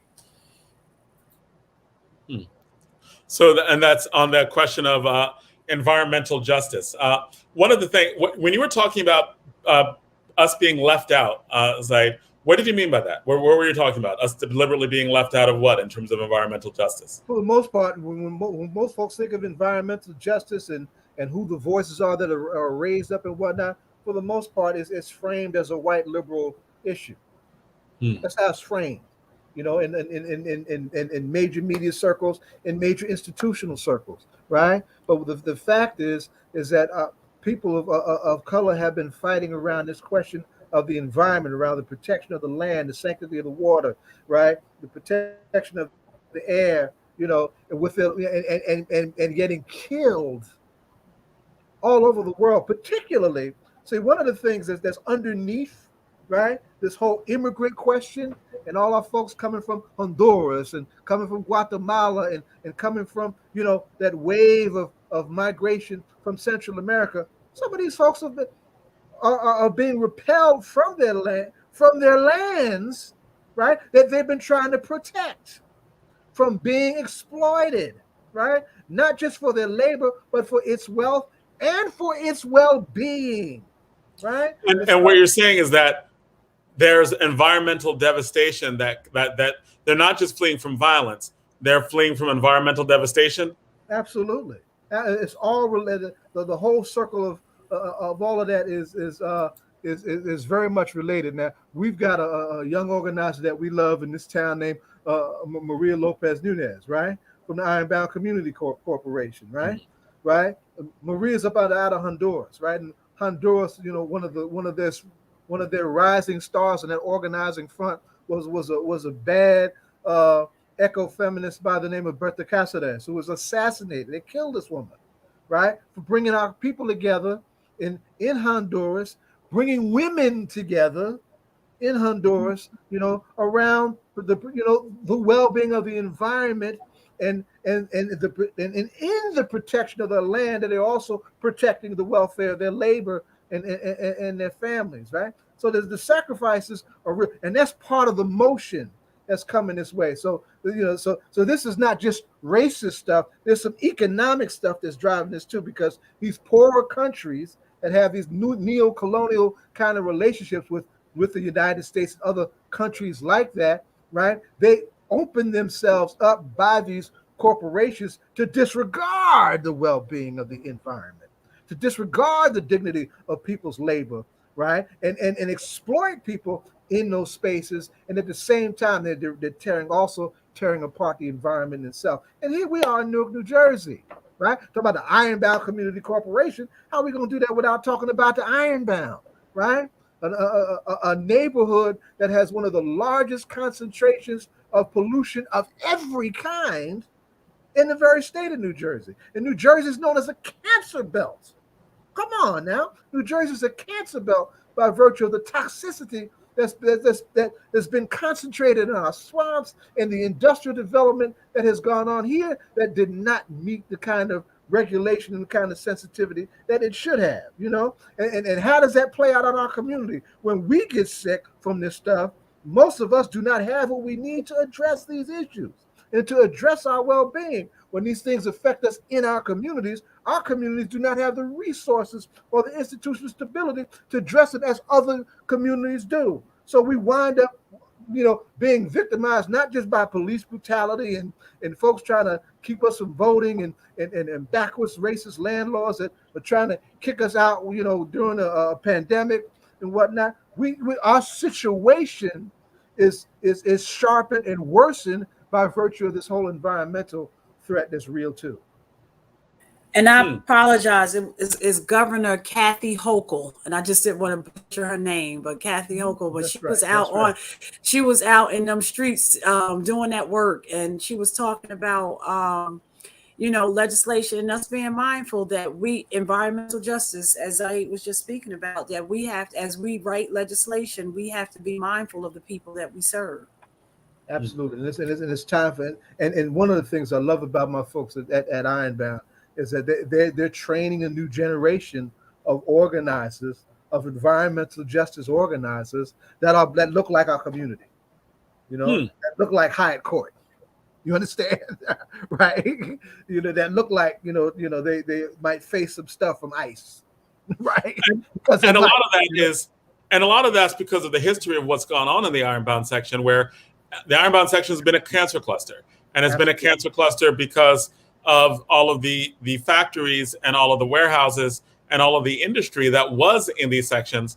And they built houses when these industries left and did not necessarily. And they put a jail down there too. And down. They put what down there? A jail down. Knowing everything that they knew, they built the new jail down there. Delaney Hall. And to your point, Jonathan, one of the things special about ICC is that started out as a white liberal expression around this issue, right? But as those folks, embrace the community and what that community looked like and what they got from that community, those folks realize that this thing needs to ultimately be led by this community. And so that organization is going through a leadership transformation from the top and from the bottom. Their new executive director from just a couple of years ago was the first Latin American female to run that. It was no longer a white-led institution. And the previous executive director deliberately made a point to step aside so that kind of thing could happen, right? So and at the same time, there are people like Maria who are on the ground who are training another generation of organizers. So we got the examples of why that's important right here in this town. See that's all politics being local. Interesting. So that's a really interesting history, because I know that like down in the Ironbound section at some point it was a Superfund site, and I know that there have been for years trying to change some parks and redo parks that had radon and had chemicals in it that it took them years to redo and rebuild again. And it seemed like it was a long fight. Is that what the ICC was built off of? These long, protracted fights? Yes. With the New Jersey EPA, with the federal EPA, yes. To try to make sure that like these cancer clusters are not just coincidental. Like there are stuff that has to be cleaned up in the area. Yes. Yeah. Exactly right. The answer to your question is in your question. The answer is exactly right. The Ironbound Community Corporation is in the forefront of the history of what the environmental justice movement looks like in this country, right here in the city of Newark. Cool. So I'm trying to get DJ Rhino and Kris on. So I'm just going to call them directly. But while I do that, one of the things that I wanted the two of you to do was to talk both about, like, you know how you talk about what's coming up next week in terms of like what should we know about what happened this week, and also add in like any of the stuff that we have forgotten about. So what's going on this week? What happened this week? What's going on next week? What should we know about? Donna, you want to jump in first, or you want me to start with my rocks? Well, go ahead and start, Zay, because I'm going to go in and out, but I do want to take the time out to send, normally we would be talking to Congressman Payne right now.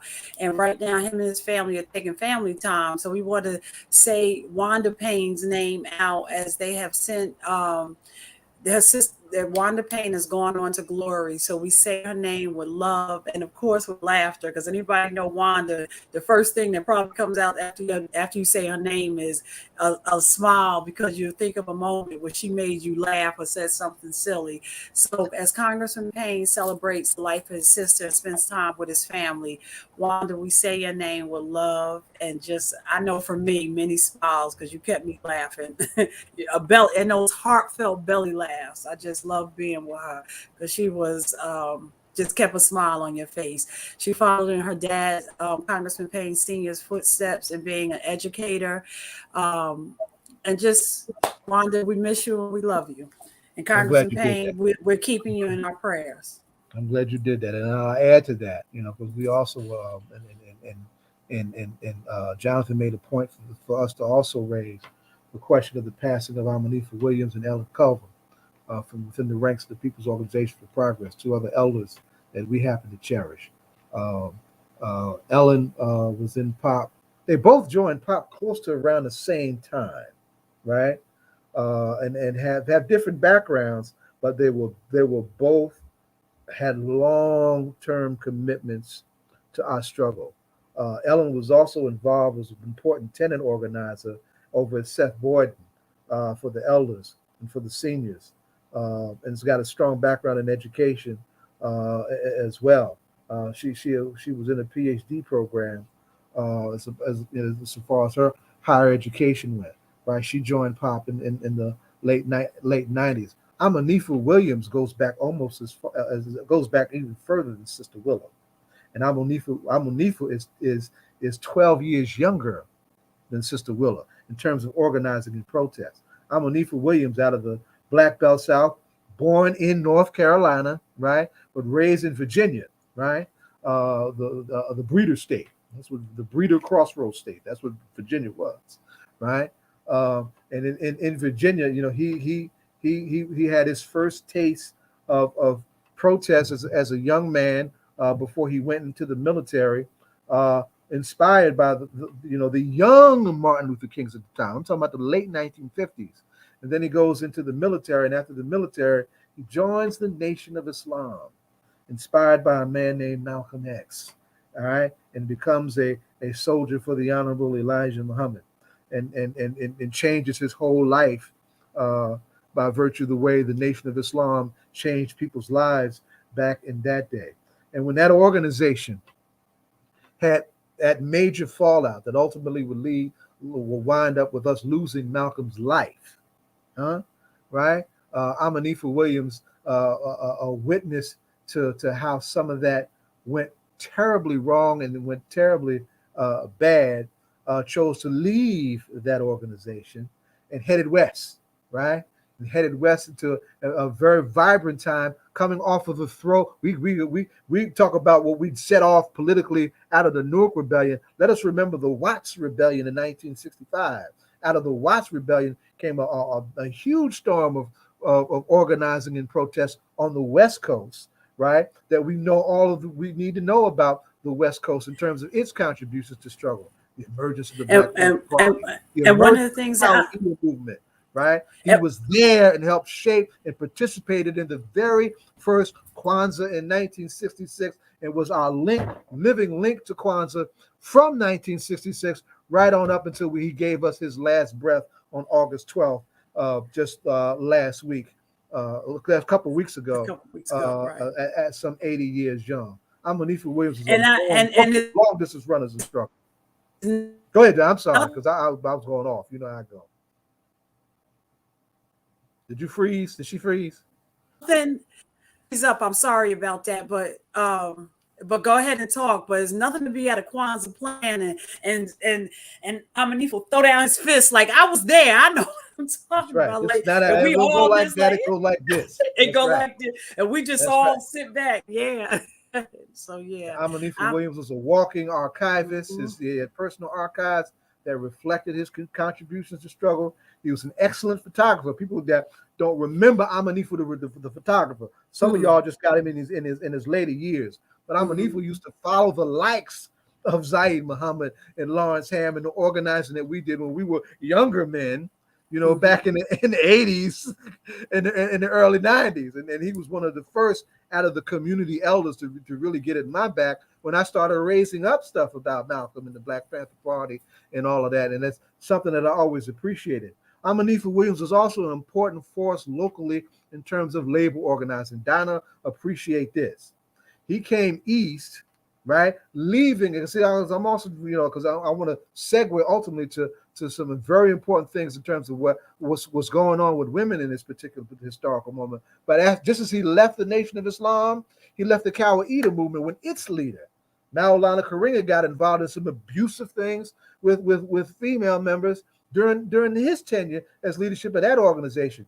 Came east to rock with Amiri and what was going on here in Newark, but became a worker at the Ford Motor Company plant here in this area. And that labor, that union needed representation, needed to hear from, needed to respect the voices and the places of Black labor in that particular space.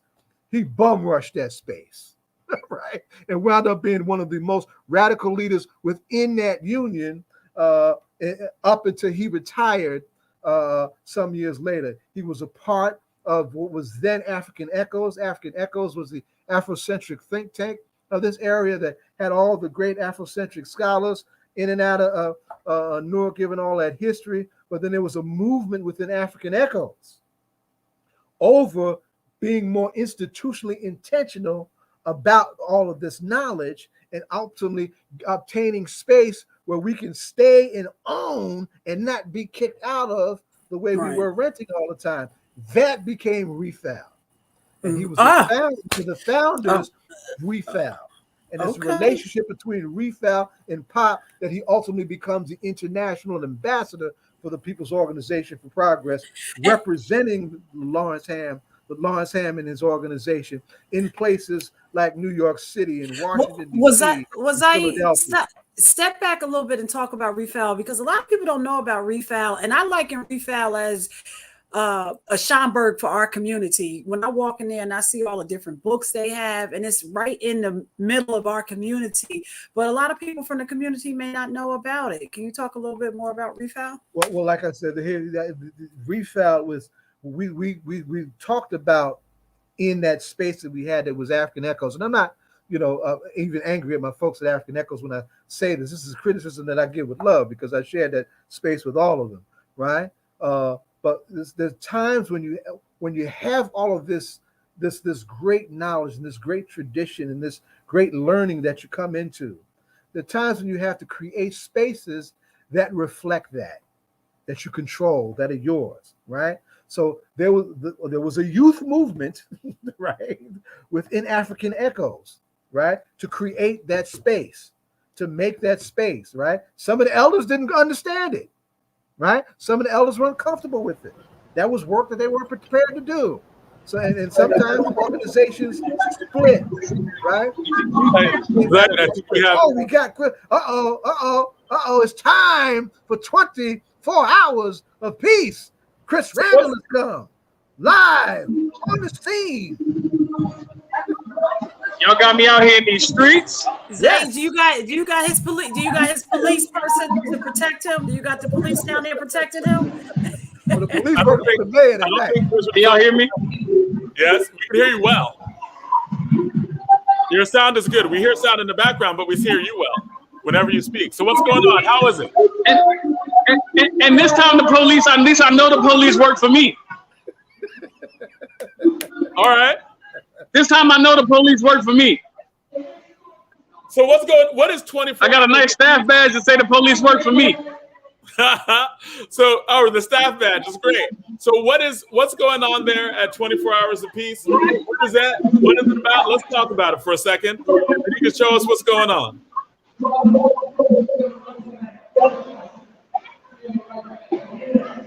Can you hear us, Kris?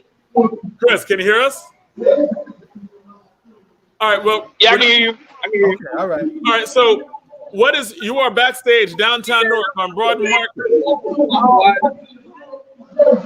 And you are at 24 Hours Apiece. That means there's going to be music going on in the main intersection of Broad and Market for 24 hours. They're going to have performances later by KRS-One, Freeway, Beanie Siegel, PNB Rock, Mr. C, The Bartenders, Jadakiss, Benny Boom, DJ Lil Man is there. He's a hero in Newark for what he did during COVID.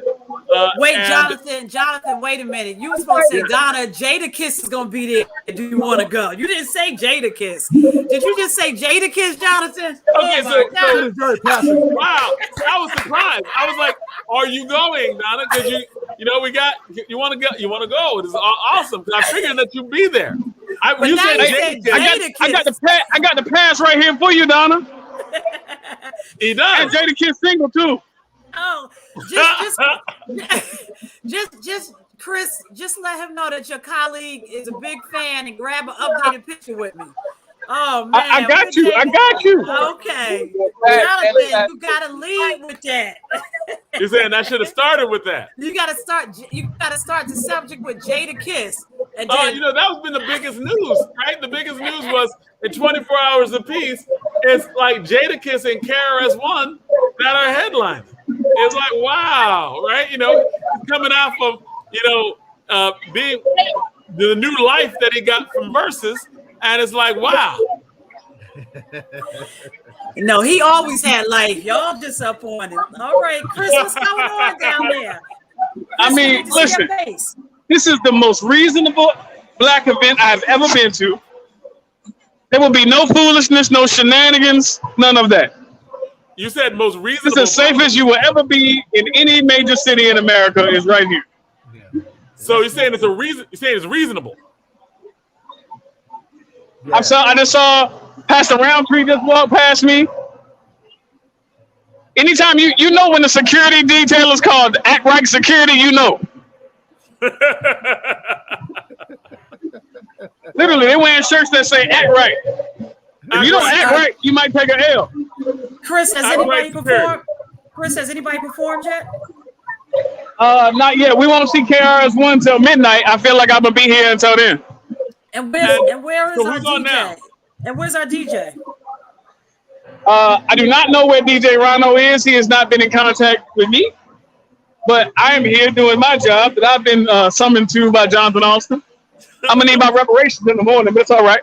Wow. So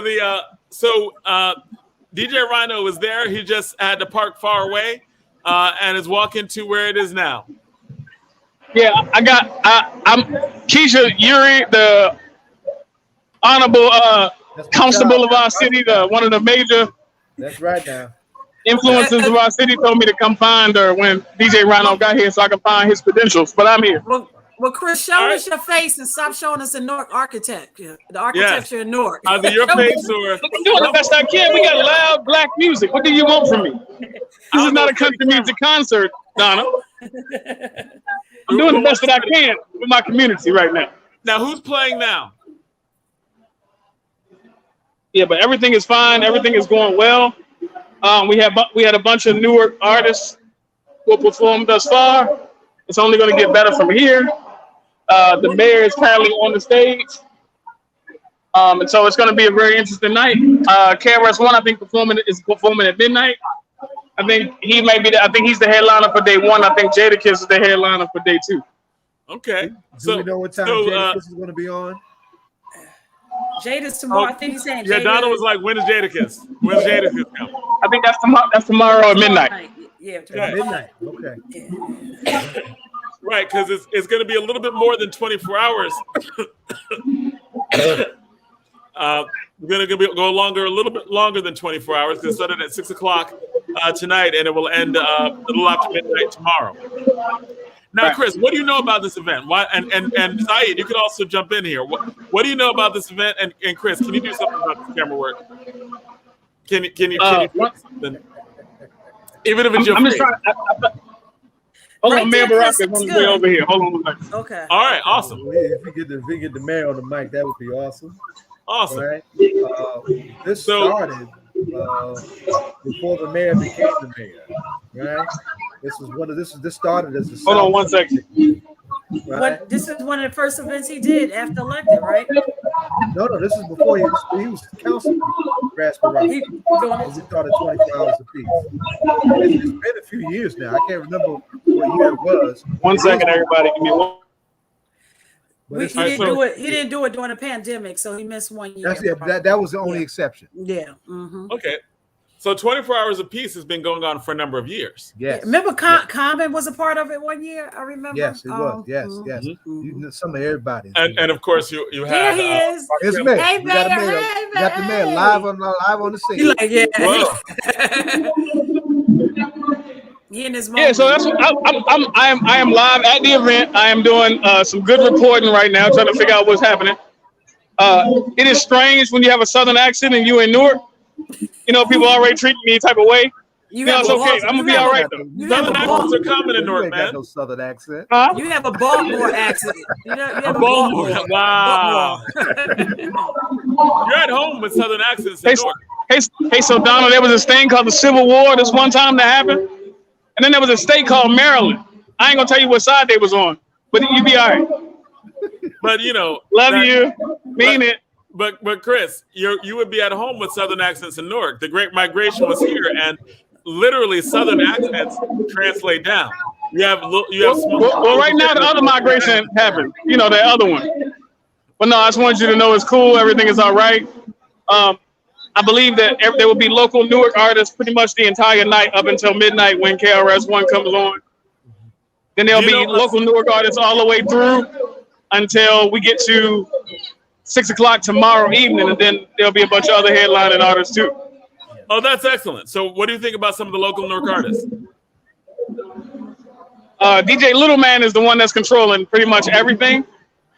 You mean? And so that's how that's going. And so we're gonna see community hero. We're gonna see some of the other things. A bunch of people about to perform again. So let me go. I'll be uploading stuff on the Facebook page the whole night. But Kris, we really want we want you on for another 20 minutes to just have some conversations about what's going on. So don't leave us yet. I can't really hear you. Oh, I said don't leave us yet because we want you to stick around and because we're on for another 15 minutes and we want to have that finished. We want to include you in this conversation about 24 hours a week. We want it on location flavor. Okay. Exactly. And Kris, can you hear me? Kris, can you hear me? Kris, can you hear Donna? He's not hearing Donna. All right, so yeah, he's having some trouble hearing. So, hey, Kris, I'll text him as well. So, give us more background at about 24 hours, Zaid. It was one of Rash's important social initiatives insofar as anti-violence workers, anti-violence mission was concerned. We started out during the shutdowns, right? What became the Newark Anti-Violence Coalition, 155 straight weeks of protests. This is performance art, bringing hip hop back to its essence, right? A kind of party music that brings people together, right? And here it was staged to bring the community together, to condemn the violence in the community, and to uplift the question of peace and the whole question, or restoring the whole question of community. Right? And so, it was always done with this bi-dimension where you had some name artists, who were willing to come over and be a part of this, and we'd also have our local national talent, from young folks whose names we don't know yet, okay, to some of our veteran folks who may not be in the limelight of the national music scene, but who are steady players and have been steady influential factors here locally. All along with, of course, also those of us who've been organizing on the ground around the question of creating peace on the streets. And it's been a few years now. Ras was elected in 2014. We're talking more like 2010. Yeah. Right? Yeah. I think about 2010 or earlier. Better than 10 years. Because I remember Rakim came a few times. Yep. Like Rakim came down headlining. You got to Do It All, right? Do It All is the star who come home, right? And who's now in his personal and professional and political maturation running for city council for the West Ward. Right. That's a whole nother conversation we need to have at some point. But this was, one of those big stage expressions of this child of the Black liberation and the Black arts movement, using the arts to bring the community together around the question of peace in the streets. And so that's really what this is, right? Like, exactly. As in, so it's so the 24 hours of peace is trying to use art as a form of strengthening the community. That's why you have local artists here as well, and have local artists really here for the majority of these performances. And it's also very important to appreciate bringing hip hop back to its original essence, right?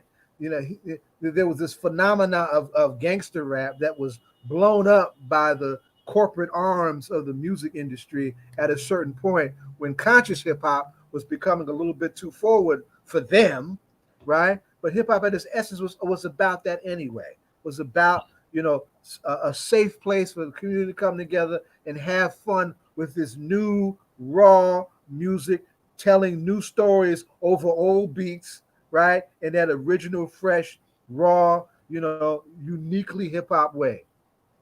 You said telling new stories over old beats.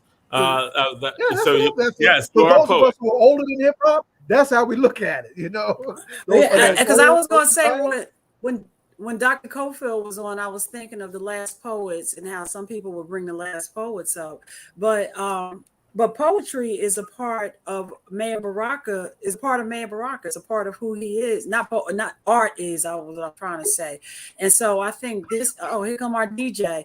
So that was one of the things that I was really excited about, was that to see what as a mayor, what Mayor Baraka would do for art in his position as a mayor, because he's always been an exemplary artist. Right, and combining. You were saying, Zaid? The mayor is a bridge from the Black arts movement, right, and the poetry of the Black arts movement to hip hop, and to the maturation of hip hop politically. See, the Black arts movement was a sister of the Black Power movement.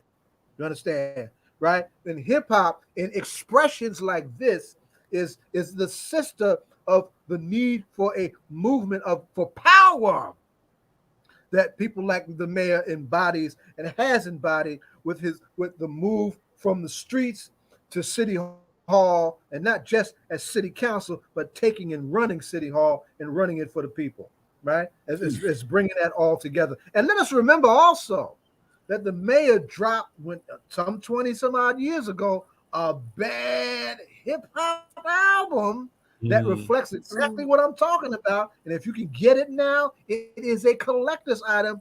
Shorty for Mayor, Free Mumia Abu-Jamal. Wow. Loaded.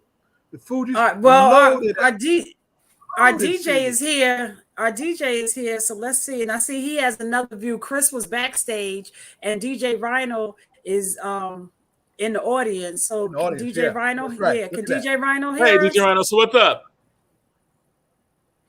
DJ Rhino, can you hear us? He's muted. He's muted, Jonathan. Yeah, but I hope he can hear us, because if he hears, he's on mute. He may not be able to. No, he muted himself, so he might not be able to hear us.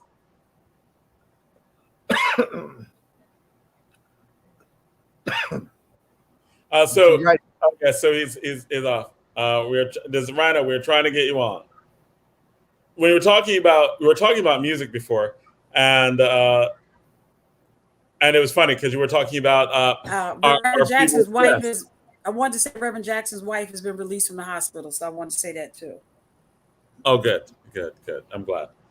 You were talking about Miss Cofield, and I loved her description of Hampton and the parties. That was just classic.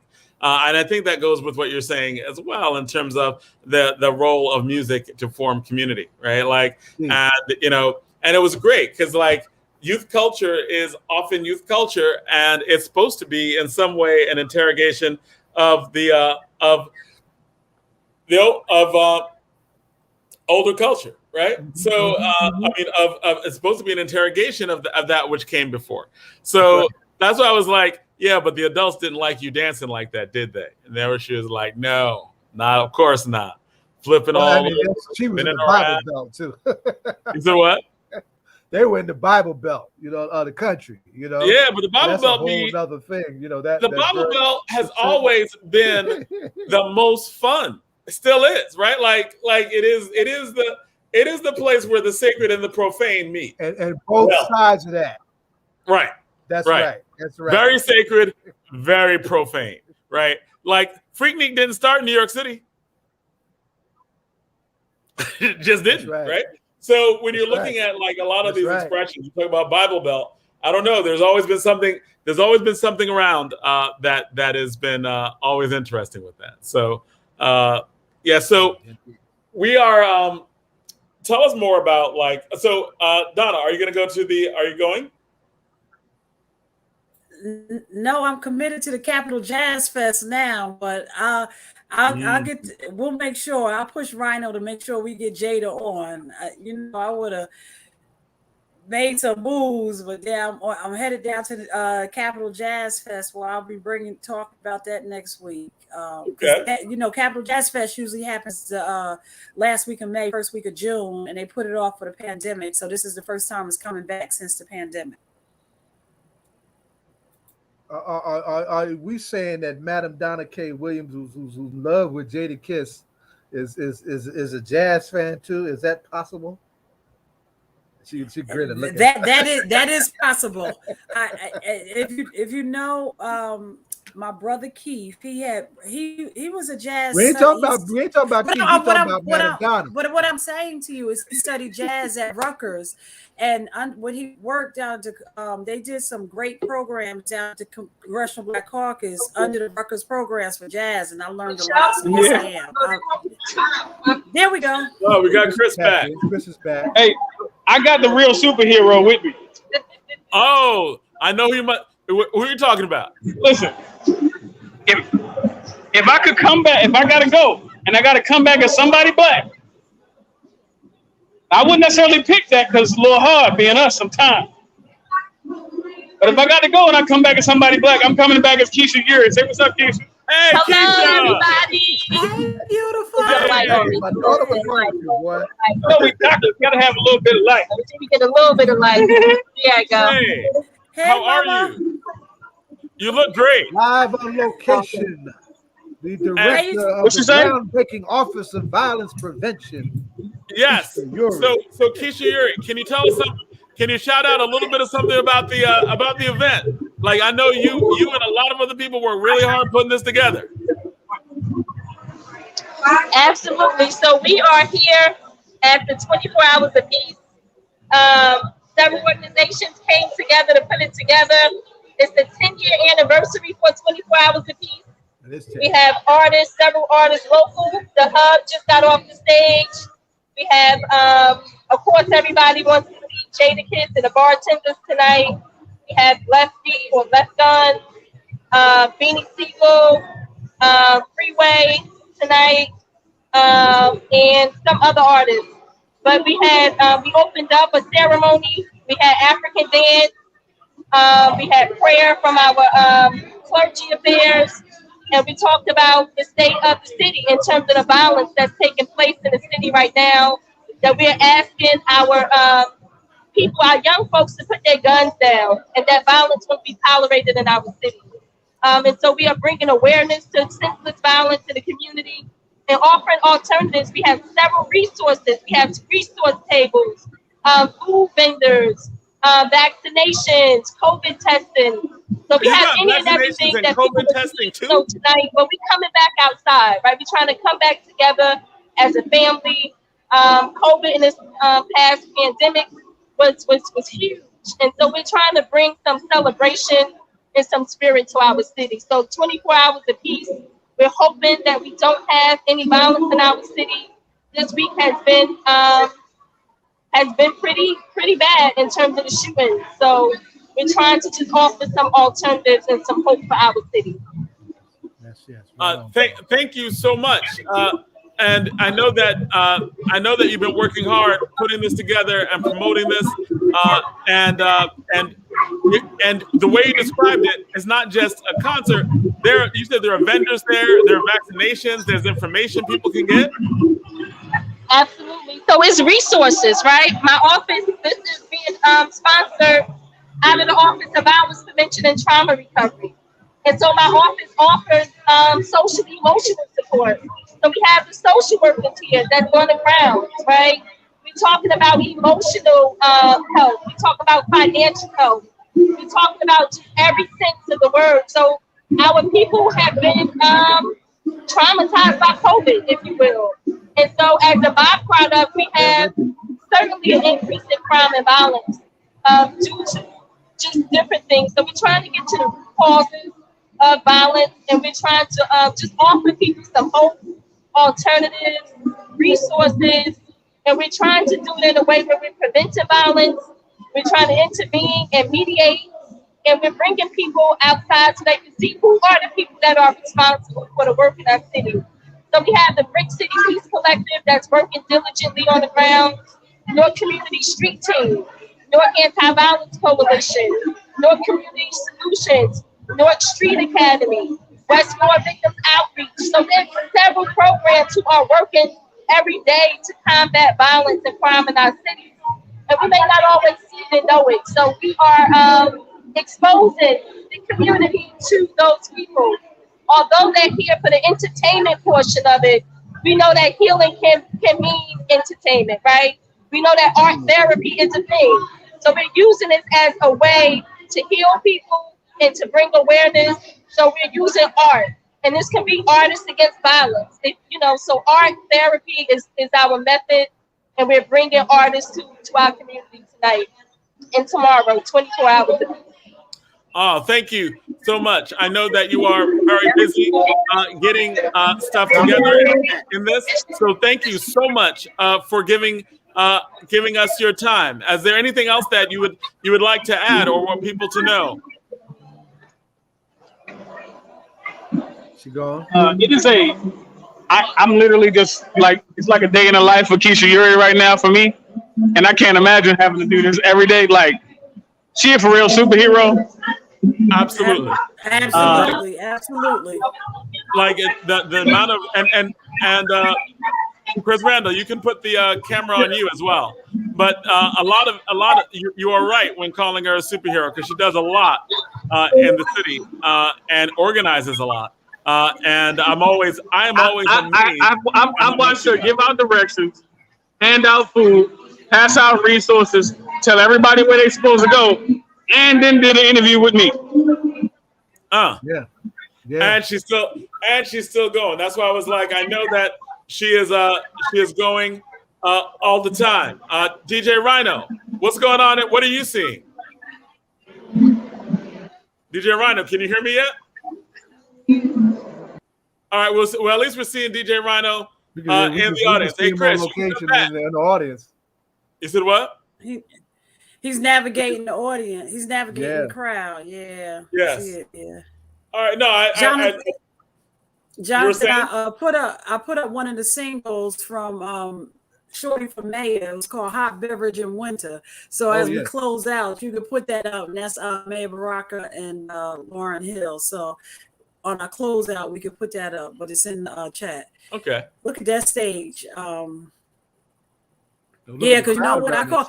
Yeah, I always say this. We woke up this morning, and if we don't believe time is moving, back to school weather was right on our steps this morning. It sure was. It sure was. Oh, that's nice. Mm-hmm. Down to look at Donnie. I was looking at hot beverage and get a jacket. Yeah, hot beverage in winter. Did you hear me? I said I had to run back in the house and get a jacket. Hey, Rhino. Yeah. Rhino, unmute yourself. DJ Rhino. Hey, Rhino. Hey. You can hear us? Oh, we can hear you. Yeah, we can hear you. Just talk to us. Tell us what's up. I have a discussion with you because I want to be experience and that's our love. Get you love, you chat with my mom, refuse to do I can't not what I do. It's the law. The pain we don't forget. We get traumatized and flashbacks of times that you got hit. So I'm you to think about your life and your children. I know you and your children. I'm killing. I want you to live. You are fine. Well, here's what we can say. That's a serious sound system. So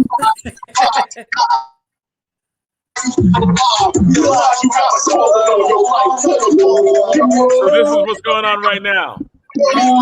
Jonathan,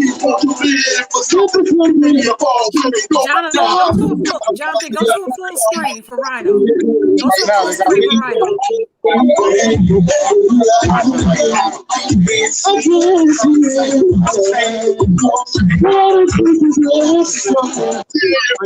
going on right now?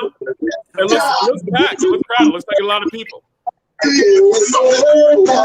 really glad that this event is going on in our city.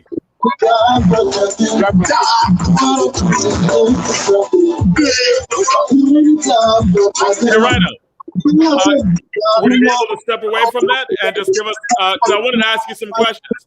Any way you can step away? I can't. You'd have to step away some more. And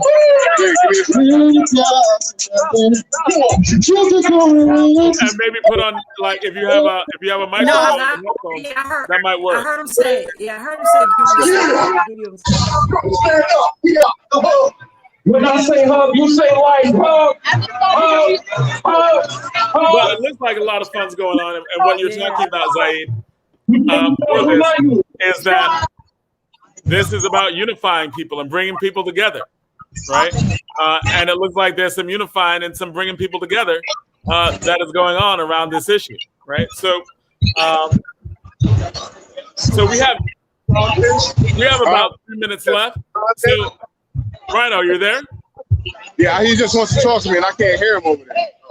I can hear you well. Can you hear us? We're about to be finished in like 3 minutes. Yes, we are. We're about to finish in about 2 minutes. But are you? Can you hear us? We outside. On the count of three, say we outside. 1, 2, 3. It's still good to me. Go ahead. It's still hard to hear. All right, it's all right. It's all right. But one of the things that's good is that, you know, people do need to get out, right? People are coming out again. They're wearing masks. They're doing stuff like that. And hopefully there are a lot of people who've been vaccinated because they're actually giving vaccines. Apparently they were giving out vaccines at the concert. They're also doing COVID testing at the concert. And I think that Those are those forward-thinking things that need to take place. Most definitely, yeah. There's a lot of folks out here that are still masked up. Of course, you're gonna see a lot of folks that's not masked up, but there's definitely a lot of folks out here that are masked up. They're not taking no chances. So what do you think about the concert so far? Well, so far I've only seen some local. When I first got here, Hakeem Green was on stage. He was he was hosting and introducing the next artists that were coming on, and the next artists that have been on since I've been here so far are the local artists.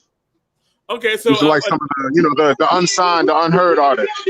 Oh, that's great. What do you think of them? What do you think of some of the people you heard? Oh, they're doing great, man. They're doing great. The sounds, they sound professional. They sound like something that you would hear that's already out. You know what I mean? They're doing their thing. Okay. And surprisingly enough, they're keeping it clean. Oh, they're keeping it clean. See, I was wondering about that. So far, I ain't heard anything ratchet yet. I haven't heard anything too that sounded like it was too much. Okay, so it's a family event. You can bring the kids. Yeah, and there's a lot of kids out there. Right where I was standing earlier, like closer to the stage. Yeah, there's a lot of mothers out there, got their babies and their kids and stuff out there. So the acts are actually that's a big. Do you think I think that's a big deal in hip hop. How about you, Rhino? Is that am I making too big of a thing about that, or is that a big deal? What about being able to bring your family? Family friendly hip hop event. Yeah, that's always. But you know what? To be honest with you, most hip hop events that I've ever been to, that I've experienced, have been peaceful. It's always the narrative that they try to throw on these concerts and these events, and then also the police. The police presence always makes it look like it's going to be something more than what it is. I wasn't talking about violence in the audience. I'm talking about the actual lyrics. And the lyrics. Yeah, well, that's definitely important because when you have families out here, you have kids and stuff. You want to make sure that it's appropriate. You don't want to bust their ears for something crazy. Not that these kids don't already hear that stuff in the music anyway, but when it's a family event like this and everybody's out here, you don't necessarily need it like that. Tone it down a little bit. Rhino. What's up? Make sure you send my love to Jada. Tell him his biggest fan sends her love. Yeah, everybody was asking if I'm not even sure if Jada got on or not. I kind of doubt it because I think this crowd would be a little bit wilder if Jada had got on earlier. But we're going to see. Tomorrow. I think it's tomorrow nights. I think KRS-One is performing late tonight and Jadakiss is performing late tomorrow. Oh, okay. I thought it was the other way around, but okay. Yeah, well, at least that's what Kris told us earlier. He was like, okay, all right. And I still haven't seen Kris except for on screen. Yeah, because he's on the other side. You're in the crowd. He's backstage. Right. Okay, yeah. I was trying to get some of what was going on the stage. Yeah, if you go up there, he'll meet you up there, right? Like just text him, tell him where you are. You can meet and you can start even though we're off the air, we're getting ready to go off the air. Well, we're going off the air now. So even though we're going off the air, you can still do interviews. You can still do those recordings and bring them back, and we can talk about that next week. Right. And Rhino. What's up? You catch the guest. She said sequence. You caught that. You said she's the first person to say sequence. We got to talk about that next week too. Yeah, that was the first time I heard anybody mention them. He's like, wow. All right. Well, I'm glad we got you out there, man, for 24 hours apiece. And I'm glad we got you and Kris out there having these conversations. Talk to people, record it. And then we'll play. We'll you get edited out, and we can play up some of the stuff next week and have a conversation about it. So, DJ Rhino, thank you, man. Thank you. Indeed. Right. Yep. And there's all right. So that's another week of All Politics Are Local, America's number one hip hop radio talk show. And until next week, thank you, Zaid. Thank you, Donna.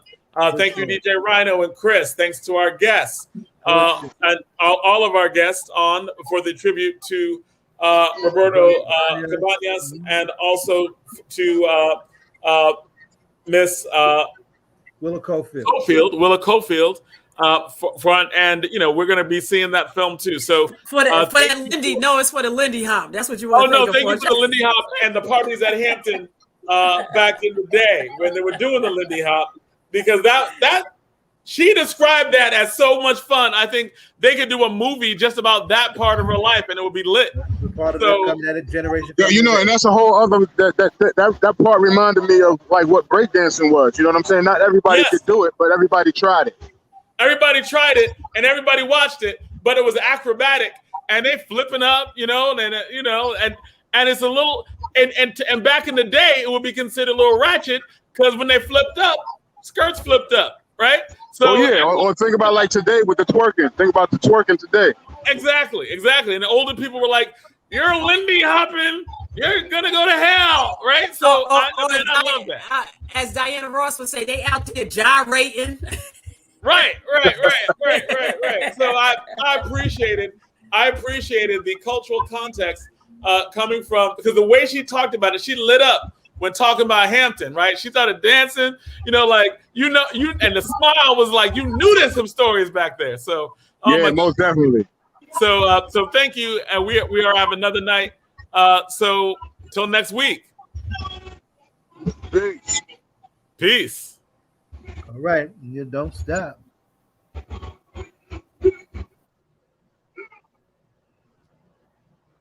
All right, broadcast is over. So, Donna, two things. First, wait, we're still